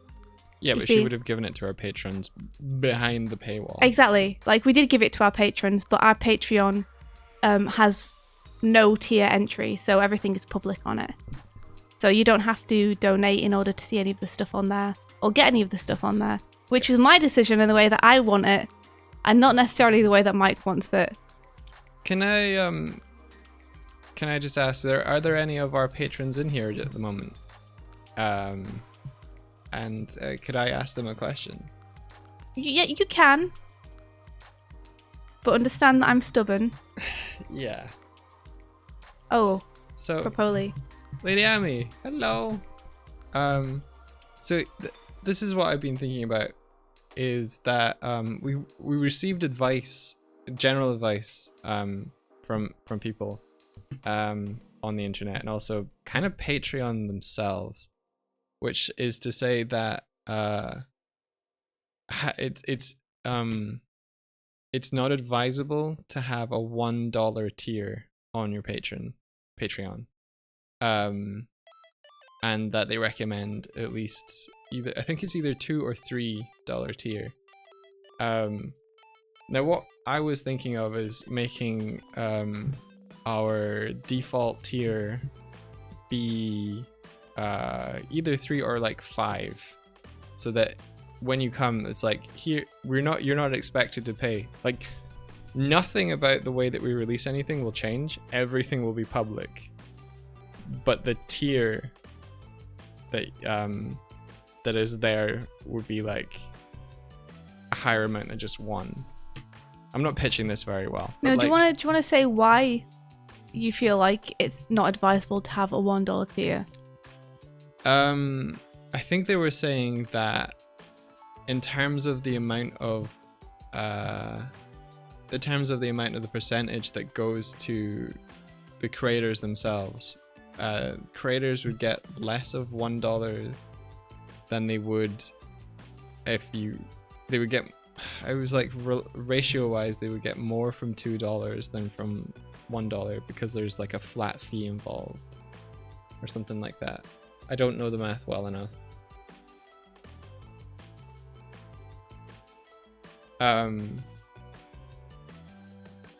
Yeah, I just kind of, I feel like with the $1 one there, people come and they go, oh cool, I'll pitch, and they'll put in $1. Mm-hmm. Which is fine, which is totally fine. But I think that if we offered a button to people for slightly more, because right now you have to like go in and know Patreon and know where to change the value and everything. And I'm thinking of people who don't necessarily know Patreon as well, but they're like, I want to kick in some bucks. How you would feel about us being like, this is a no tier system, however here is a handy additional amount button for those that want or feel like they'd want to click it. I'm shuddering. You can't see it, but I'm like... I can see it. I can see you shuddering, because you know how I feel about this. Yeah. I don't know if I should say anything before people respond. Or just let people respond without me.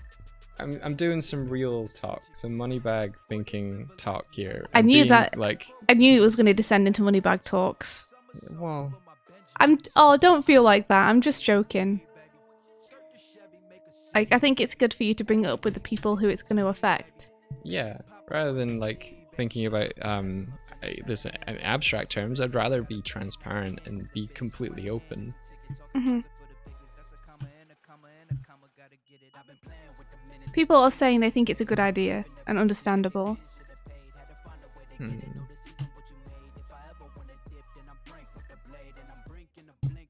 Yeah, I think Patreon takes... I don't know how much it is, but it's at least 30%, right? Something like that, yeah. And it's a flat fee up to a certain amount of money, I believe. So when it comes to $1, it kind of makes the dollar negligible. Obviously, we still hugely appreciate it, and it does add up. I don't think they necessarily take 30% off every. Wait, maybe they do. They take a. I don't think it's as high as 30%. I think it's maybe 5% off of everything. But there's also some fees of like transferring money around type stuff. Right. You'd have to look into Patreon stuff exactly. It was a while ago that Mike was looking into this, to be honest. I mean, my stance on it is, I think it's fine the way it is. I think I just worry that you're maybe looking for ways to increase our reach by changing things that aren't actually going to make a difference. I think you're always looking for like the magic recipe of what's going to suddenly make our work better known. Here's the thing, like I was talking about being frustrated by comments that are like, you guys are so underappreciated, why don't you have more followers? Yeah. And it's not the I reasoned this out in my head. It's not the commenter or the comment that bothers me. It's the feeling that I'm not doing enough. I'm not performing well enough that I'm like shouting us out more, or like. What do you mean? It's just the feeling of like, oh, maybe it is that sort of like, maybe I've missed a trick. And you haven't. It's not the trick part of it. It's like, maybe I've misunderstood something, or maybe I haven't researched enough, or maybe I haven't. I can tell enough. that you feel like that, and like my reply to you, and I don't know how people in chat feel about this, but let us know. But my response is always the same, which is there isn't a magic trick. There's nothing that you're missing. There's no special algorithm that's going to make it better for you. There's no setting that you've missed that's going to suddenly make us better known. Like, we're doing everything we can do, which is to make good stuff that we enjoy making. Yeah. And the rest of it, honestly, is kind of down to luck and being seen by the right people at the right time, and you can't control that.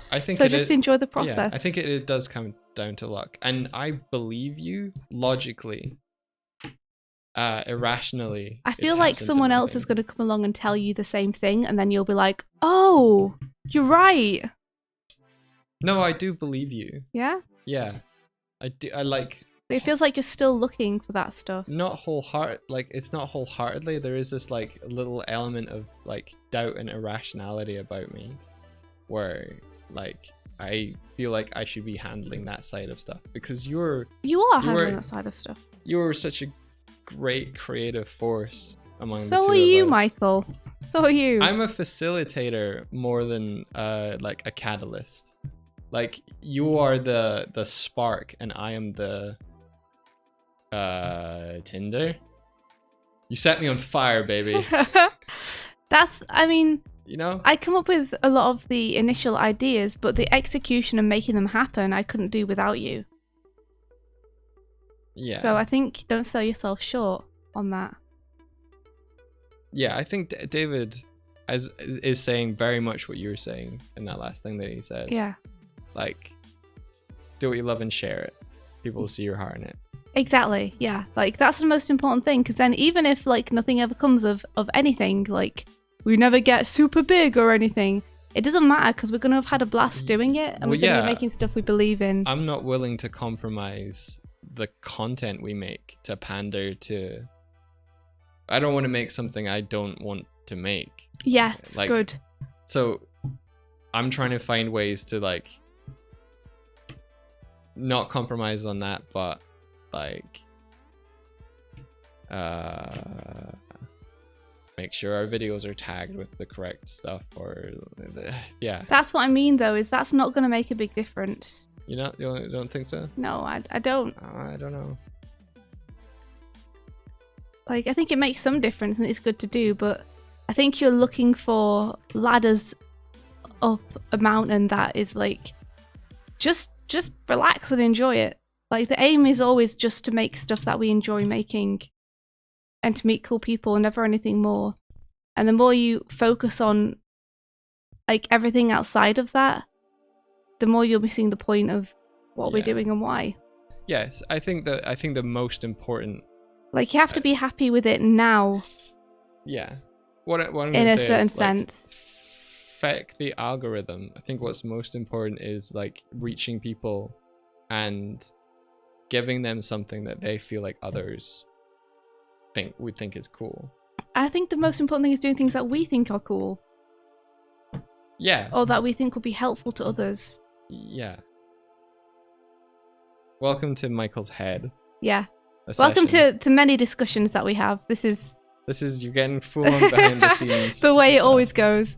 Is we talk ourselves in circles and then end up just like continuing on. Quitting. And being like, well, we'll figure it out one day. So just to return to what Doodle Carls is saying, what do high paying patrons get that low Patreons don't? Nothing. Nothing. Because I don't want people to be tiered. I want any support just to be support for us. Because it's a cool thing to do. And I don't want anyone to feel like paying is going to get you a title or more than anyone else. It's just basically if you want to donate or support us, then that's a way to do it. Also, it's a way to manage the fact that Mike and I spend so long every day. Thank you very much. Mike and I spend so long every day working our day job, which takes up almost all of our time, that we don't really have time to make content that's only going to be seen by people who are paying a certain amount on our Patreon. It's far better for us as well to be able to put our work out for everyone to see so that the reach is larger than to lock it away behind a paywall. Yeah. You know, and also just I believe things like education are something that everyone should have access to, that shouldn't be like paid for necessarily, if I can help it. Yeah. Yeah. Paddlebro says, I've tried using 29 hashtags. It does make a small difference, but not that much. And tags can help, but people stay for the actual content. Yeah, you're right. Yeah, and David says, I will stop following someone no matter how talented I feel if I feel they start to pander to what's made them popular or went viral. Yeah. Exactly. You don't want to do one thing and then milk that horse forever. You can't milk a horse. That's one of the reasons. Well, maybe you can milk a horse. You can try. It's a mammal. You can try. Do horses drink milk? Little horses? I don't know. Probably they do.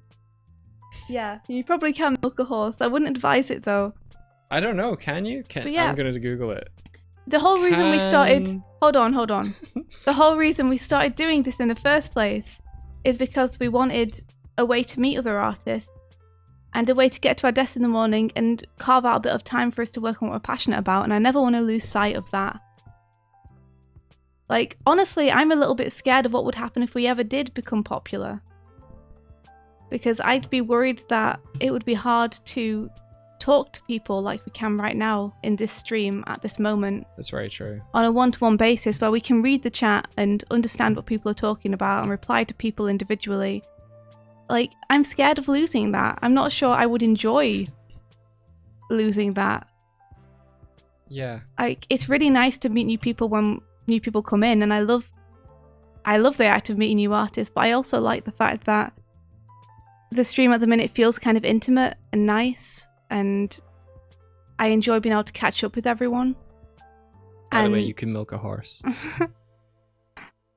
Wait. Yeah, you can milk. Wow. Yeah, that's good. Good to know. If they're a mama, anyway. That's true. Yeah. And they're... Yeah. They were so concerned with if they could, they never stopped to think about whether they should. Yeah, the Animation Breakfast Club is a kind of tight little community that you can keep up with. Yeah, I'm not aiming for... I don't think I've ever been aiming for fame. Ever. No. Yeah, I don't think it's necessarily fame that you're aiming for, but I do get the impression that you are. I guess, I don't know, like, recognition shouldn't be a dirty word. I mean recognition in the sense of you feel like you make good stuff and you want more people to know that you make it. Yeah. I'm just very used to not like... I'm just not really concerned with pushing myself at all in terms of, I guess, notoriety. I'm just concerned about making cool stuff. Well, yeah, I would rather it be... I'd rather it not be credit to the animators. I'd rather it be like, oh, cool.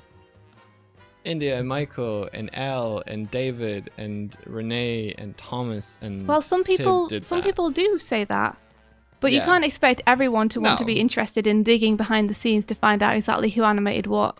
I just want to like increase the curve or whatever.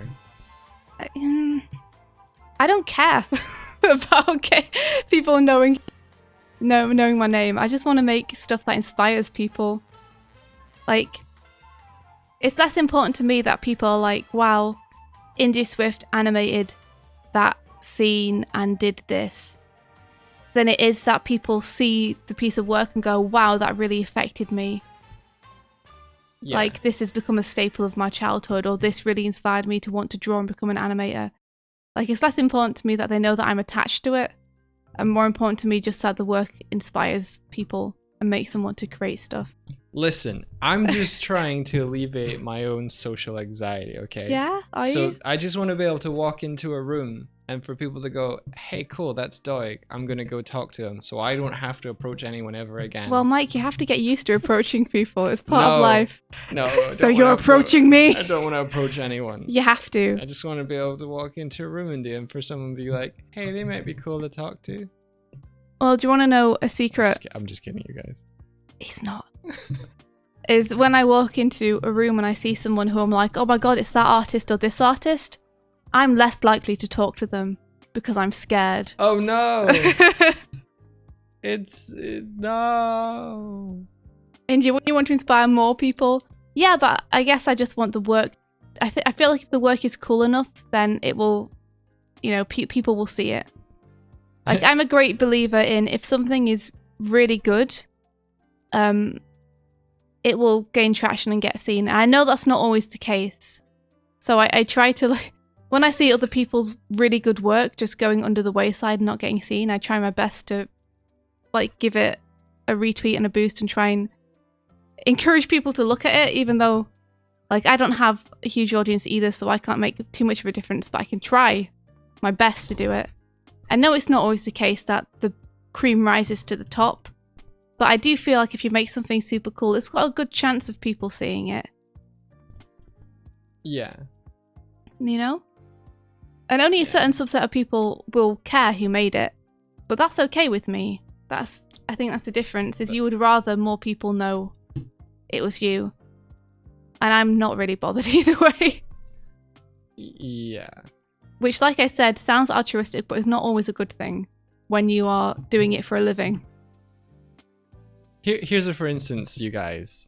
David did a trailer for Starlight Brigade where it was like really old school VHS, and like he put music to it and it was amazing, and TWRP used it as like a teaser on their Instagram. Now at the end of it, David was like, oh cool, and I'll put directed by India Swift at the end of it, and India was like, I don't want my name there. I would rather that said like made by Knights of the Light Table. And I had to convince her not to ask David to change it, because I was like, well no, like you directed it. Yeah, but it was such a team effort, you know? I directed it, but that entire video, like, we were a very small team. Yeah. And everyone who worked on that made a huge difference to the project. You know? But this is the sort of scenarios I'm talking about. It wasn't like... Well, I think also I just don't like being in a spotlight. That's not something I enjoy. I get that. I like being the man behind the curtain. Yeah. You know, and being like, don't look at the man behind the curtain. Just look at the cool projection I'm doing. That's a what's the movie called? And With whereas, Dorothy. Whereas Brian Wizard is of like, Oz. That's a Wizard of Oz reference for people who make don't know. sure India's name is on it.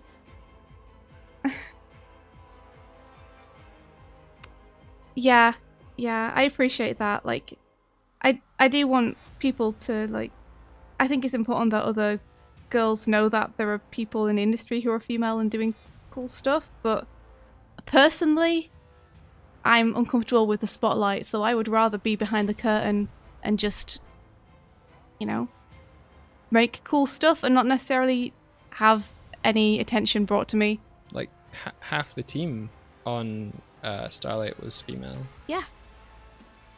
That's awesome. Yeah. We have, like, a whole bunch of different people working for Knights of, like, all different gender persuasions. It's fantastic. It's one of the things I really like about it, is it's a big melting hub for everyone, and it feels very non-prejudice. You know? I am sorry for calling you out on this point. I just wanted to give. It's okay. Like, it's not a sore point. Yeah, I just wanted to give an example of like how much you want to like push others into the limelight when. Well, as far as I'm concerned, Starlight Brigade was to push forward TWRP, Dan Avidan, and Knights of the Light Table predominantly, not me. So. And that's something I love about you, and I'm frustrated by about you. Yeah, okay. Is that you put in so much work into the things you do, and then you're like the wandering hero who's just like, they come in, they do something impressive, and then you're like, oh, we're gonna throw a big party, and we're gonna make a big meal and a fire, and there's gonna be music and there's dancing, and then they turn around and you're just running into the sunset. Yeah, I'm gone. You're just like, thank you, enjoy the diversion, and then you're just like heading on to the next town. Much as I am flattered by you calling me a wandering hero, I don't think that's quite what it is. I think it's just like my motivation for doing things is kind of the end product. And I'm completely satisfied with that, so I don't have much motivation to push beyond that in terms of, now we should make sure that we are taking advantage of the attention that's on it or anything. I think milking it goes too far. When you're like, hey, you remember this thing?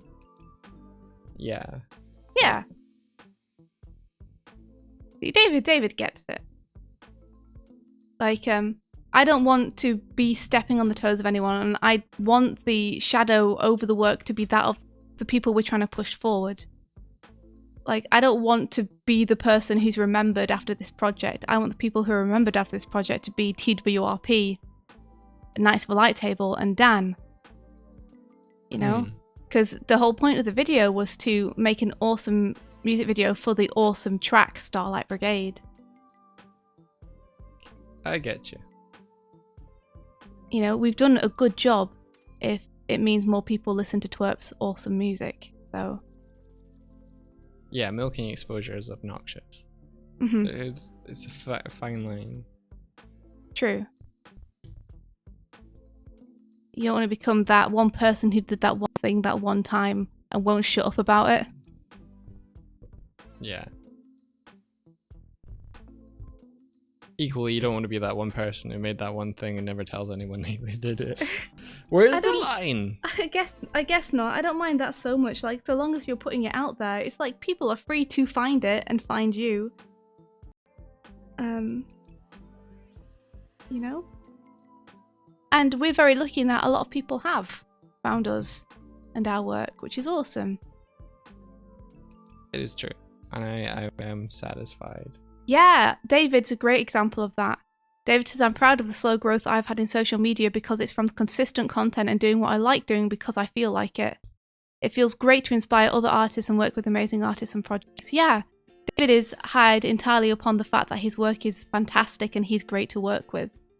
And the reason people know that is because he's awesome to interact with and chat to, and he's open with his knowledge, and he consistently posts online the drawings that he does in his spare time for fun because he loves drawing like that. And now people like you and me come to him specifically for that because we know, like, that's what he loves doing. and he's going to enjoy working on something themed around that kind of thing. It's Angry D for your Twitter, isn't it, David? I think so. Let me check. And David gets to do the stuff he enjoys rather than try to pander to people, which is much more enjoyable, presumably. You know, and people have discovered his work that way just because it's of excellent quality. And you can tell there's passion and fun behind it. People really, really like the work, myself included. And wait with bated breath for the next D-Slug's art that's going to pop up on the timeline. Aw, David. But yeah, that's completely built off his own passion and work, and it's not like he's pushing himself super hard to like have to do this like sexy pinup girl by this day because I need to post every single day onto my social media, and it all has to be like sexy pinup girls all the time because that's what my audience likes. He's just like, I want to draw this today. I'm a fan of this series. I've been working on this over the last week. It's really cool. And, you know, I feel that with our work. It's like we just want to make stuff that is cool and inspires people. And trust that they'll find us. And there's not much we can really do beyond that. Other than just trying to be smart with how we put it out. You drew beef tonight. Nice. Hell yeah. Whose beef you drawing? Wait, are you drawing actual beef? Like, the food? Are you doing food illustrations? Hot, says Habbo. Hell yeah. I think I'm okay with this. Do you want... If I gave you a midge, would you be able to try it in scene? Yes, I think so. Okay. Let me try. Like, I could put her in as an image plane and have her fixed to the island. What is the best way for me to get this to you? Do you have a camera move on? No, I don't. Cool. Do you want it with like a pink background or something? Like, what do you want? Can you add a matte to her? An auto matte to her? Yes. I have to go in and do it myself. Oh. Just because I've left a lot of gaps in the line out, but that's okay. I can do that. No, well, you can give me this line. I just need it as an image sequence or a movie. Okay, well I can do that. I can do that for next time. Okay. Because it's probably about time for us to wrap up anyway. Honestly, even though I'm really enjoying this conversation and I'm tempted to push it till 10, I know that I've got to get on with other work. If I got you coffee, will you push it till 10? Oh my gosh, don't you bribe me with coffee. You shouldn't go out anyway. Like, coffee's not worth coronavirus risk. No. I kind of feel like I want to just end the conversation with like the question that I asked is in terms of the Patreon, like adding that tier, where are we landing on that? I mean, honestly, I am still uncomfortable with that. I mean, I know that we are not playing the game or using the system the way that we've been encouraged to. But I honestly feel much better about just putting everything out publicly and having people just able to pay whatever they want. Well, that's the thing. If they want to. Let's say it's a $5 tier just for conversation wise. Yeah. $5 tier wouldn't offer any additional benefits. It would just be a... No, but the difference is that when people go to the page, they'll see $5 as being the buy-in. Right. For supporting us. And $5 a month is a lot more to people than $1 a month. What I'd be worried about is like raising the only tier we have to it, because I don't want to price anyone out. I don't want people to feel like, oh, I'm only giving $1, I need to give more. I'm not trying to ask for more. I'm just trying to make it more convenient for people who don't understand.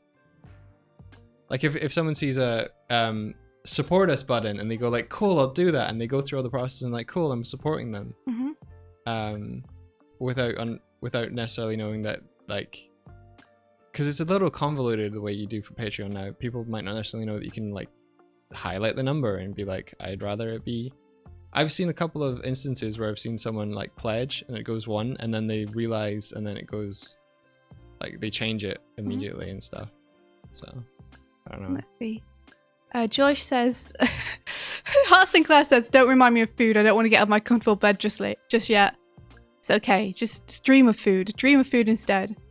Joyce says, I really love watching your content because it's honest, and because it's honest, you draw in honest people. That's really cool to hear. I hope that we always stay that way. Like, I don't want to ever put on a front or talk about something I don't believe in on the stream.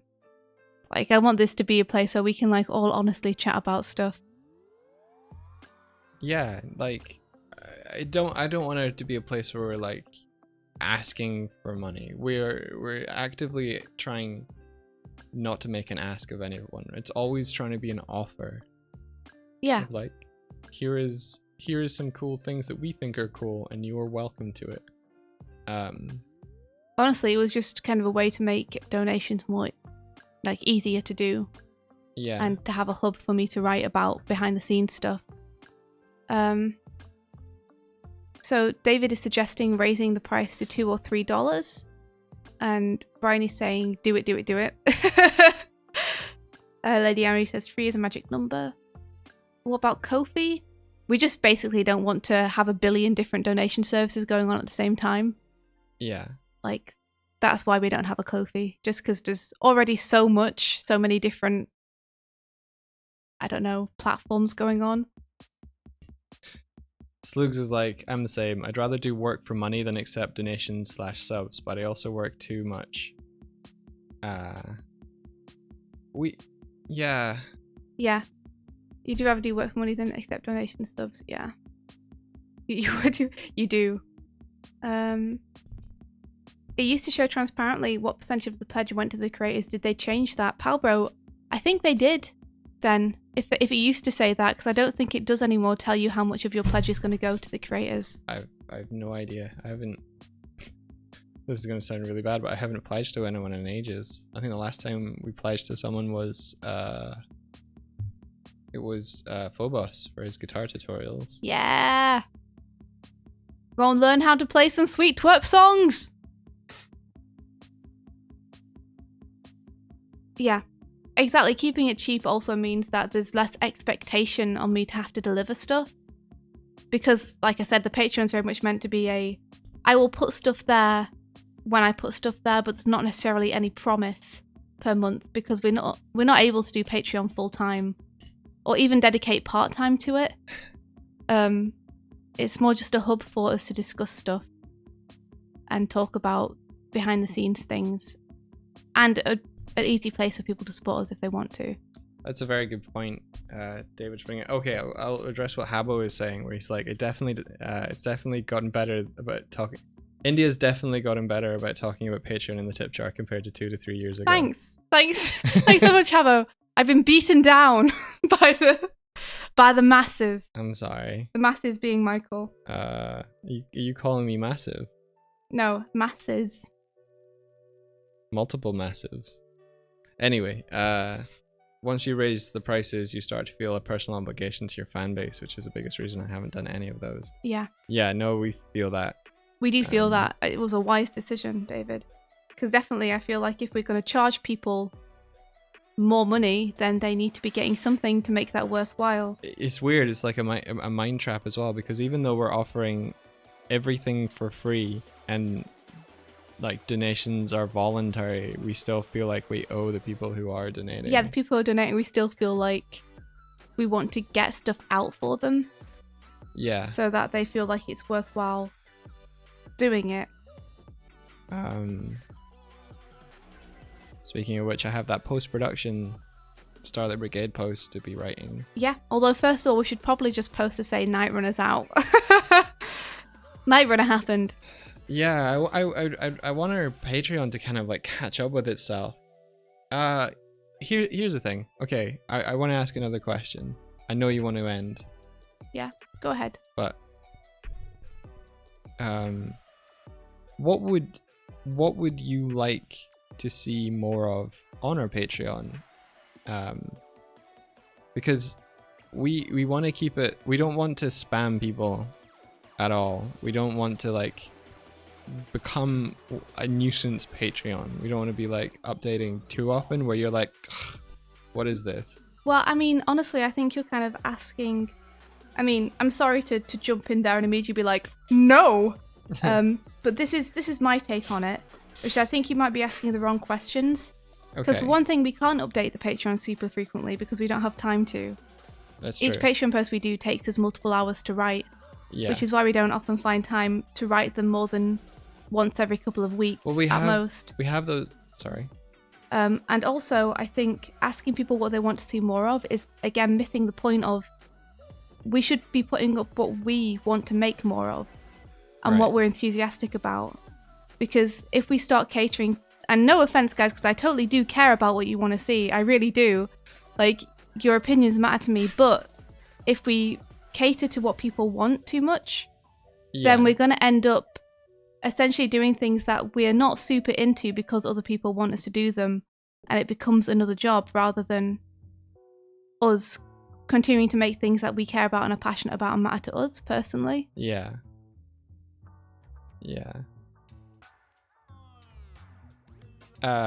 Doodle Carl says sketches. India has many sketches that never see the light of day. That's true. I have many sketches. Many sketches, many sketches. Hart Sinclair, that's a lot of the content. Just laughing at David's comment.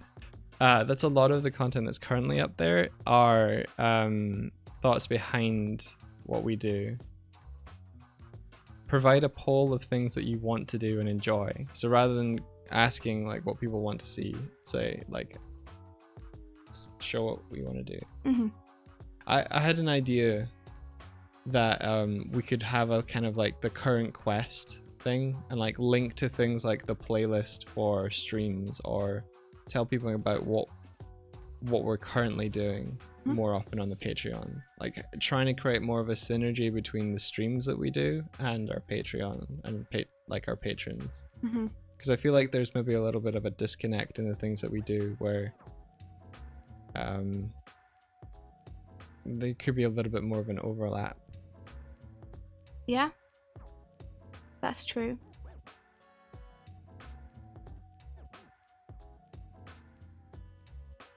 Hart Sinclair, there is a post about the Starlight Brigade designs. We actually have one about the character designs. Let me just... It's tough to talk about NDA projects though, because even after the projects have released, we're still kind of limited with what we can say. You know, like we still have to run it by TWRP and the CEO of Night whenever we want to make a post and stuff like that. And there's still some stuff that we're not allowed to say. So I think having it focused on personal projects is a good shout, because then we can show whatever the heck we want. We can go ham! That's true. Like the Glim thing we're doing just now. And the Slamantha thing that we did. And the Slamantha thing that month. we did. Oh yeah, we didn't even say the stream intro that Rubber Ninja Ross is currently using on his streams was animated by India, and we made that together. Yeah.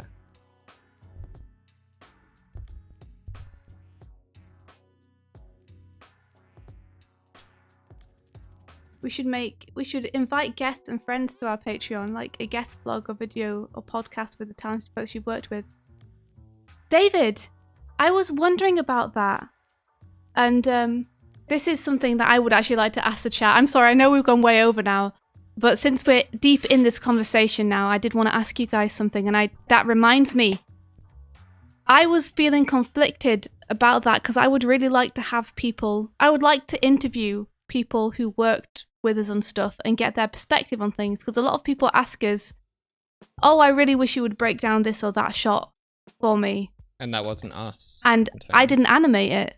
So, like, I can't break down that shot because I don't know what, you had in your head or Elle had in her head or Harbo had in his head when they were animating those things. So I would love to have you guys on and actually, like, interview you about that stuff.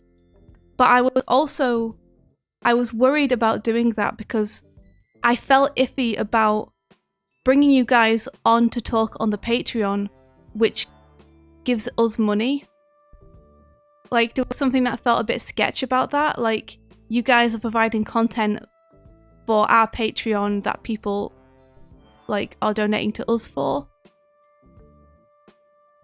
And we're not going to give you a cut. Well, that's the thing, isn't it? It's like, you are providing content for us in that case, and I wouldn't want you guys to feel like we were using you for anything. But at the same time, I would really love to get, for example, one of the things I was thinking was, someone was asking about the action sequence in Starlight Brigade, where Strive is flying toward, with the whole crew, he's flying toward the triangle in order to break through the barrier.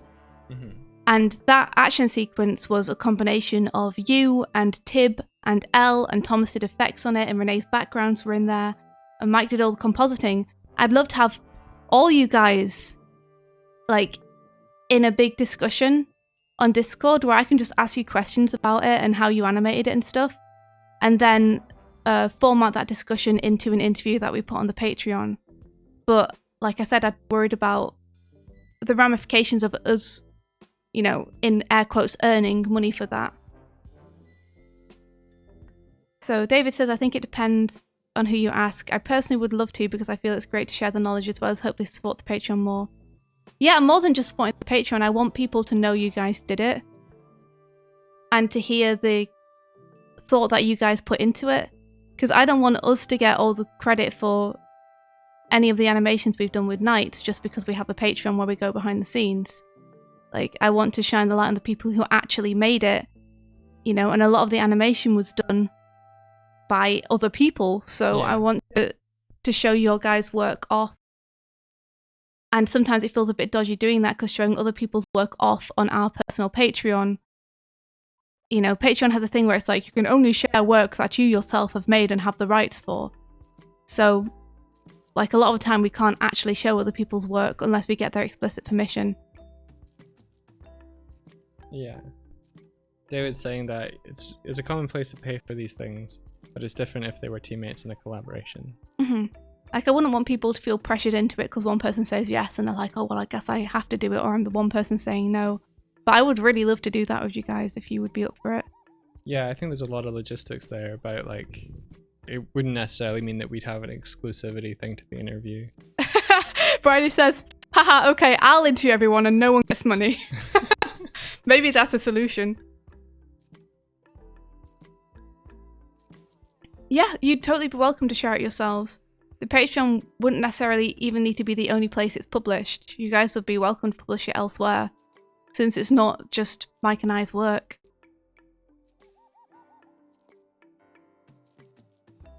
Oh. We have a crow mail.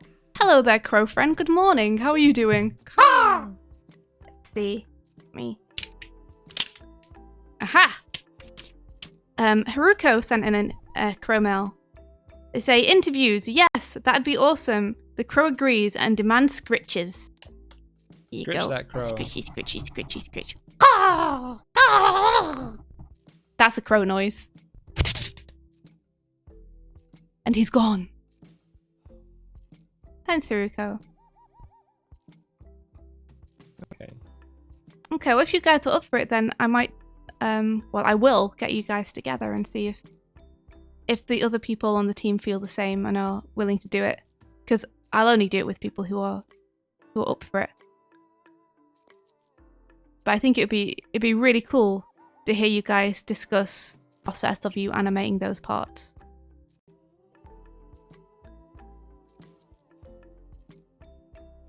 I think that's a good question, India. I feel like we're like scratching below the surface to get actually good stuff out of this. An hour-long Start Brigade Anim Team Chat podcast. Oh my gosh, we could do that. We could do that. It might require some editing, for all those unforgivable things that I say. It might be easier in chat, I was thinking, because I know some people on the team feel very anxious about voice calls. I'm not a good editor. Whatever gave you that impression?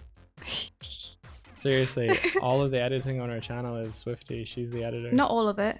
And actually, you are quite a good editor. Am I? Yeah. You edited the video log for Kilkenny. Oh yeah. You did a really That good was job. a disaster. What do you mean? I thought it was charming.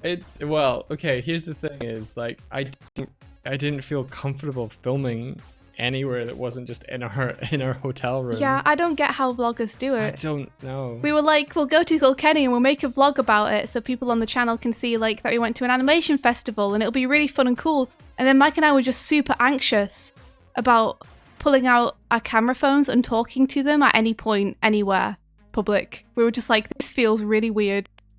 I don't like it. Doesn't feel natural. Like, I don't know how they do it. It's a really weird feeling, and we were like, well, we're never doing this again. I don't like vlogging. Yeah, like when I go to a place, it's nice to just be present at that place. Maybe it's a skill that you have to have for it, but we definitely don't have that skill. It just felt really weird to us. Yeah. Yeah, no. We did the Thought Bubble vlog as well. That was okay though. That was mostly footage other people took of us just behind the table doing our thing. And some private footage we took in our room together. Oh no. I'm not talking about Psycho's vlog that he did last year. I mean the one Yeah, of our that's first the one I'm year. talking about. Oh, okay. It was us talking like before we went in, and then footage that our friends took of us just during the day when we didn't know they were there. Yeah. So that was okay because most of the stuff where we actually talked to the camera was just us in a room together with no one else there. Private hotel room footage. It's very saucy. Dude, it's just us making tea. Do you want to link to it? No, he doesn't. Yeah, It's he not. does. No, he doesn't. Oh, He doesn't want to come watch on. that. David loves it. Oh my gosh. Well, you can send it to him, and David, you can like pretend you've watched it later if you want. Hey now. I worked very hard on it. I edited that one. Or are you talking about the Kilkenny The one? Kilkenny one. Yeah. I don't know where I think that's on your Instagram somewhere. No, the one I thought you were talking about the Thought Bubble one. So I was also talking about the Thought Bubble one. If you've pinged back to the Kilkenny one, then you edited that one. This is India's cold face. There you go. My cold face. Yeah.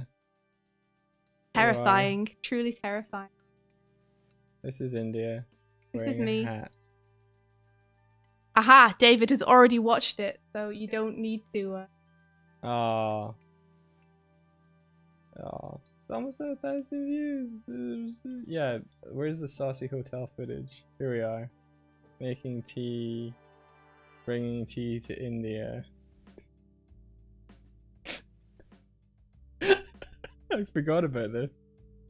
There she is. Give tea. Give to me. Now I have. Thank you. Yeah. That's my adorable Swifty.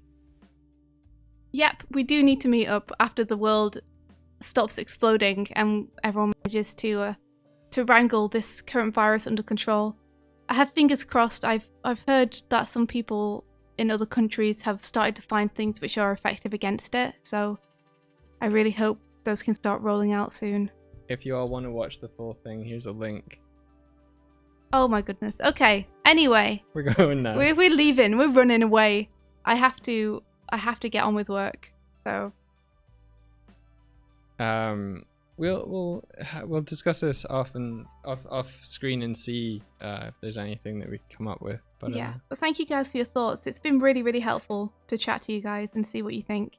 yeah, we really appreciate the input and just giving us your time. And thanks for hanging out through the long discussions about social media and stuff, which we know isn't the most interesting thing to talk about.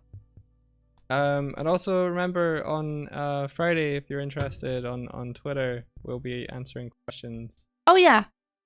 It'll be fine. You'll see us tweeting. Twitter, Toon Chat, hashtag with the bird. Let's see who is around for us to raid. I Who's like that gonna you get think raided? about raiding now. I like it. You're like, I remember we raid people. Heck yeah. Who's online? Da, da, da, da. That's true, pal bro. I will ask you guys in the peg. 7th chords. He's getting rated. Yeah, 7th chords. Woo!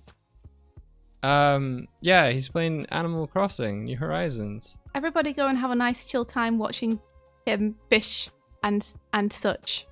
Fish and such. Fish and such. We will catch you tomorrow if you're interested. We'll be doing an Tomorrow we Animal might do a small Animal Crossing stream in the morning before work. Same time as this, and then Friday and a morning stream. Yeah. Another in the morning. Yeah. Okay. See you guys, and may the rest Of your day be filled with adventure. Take care, everyone. Bye bye. Have a good Wednesday. Have a good day. Halfway through the week, make it all count. Do some good stuff. Have a good time. You done? Yeah. All right. Take care, everyone. The raid commences now. Bye-bye. Adventure.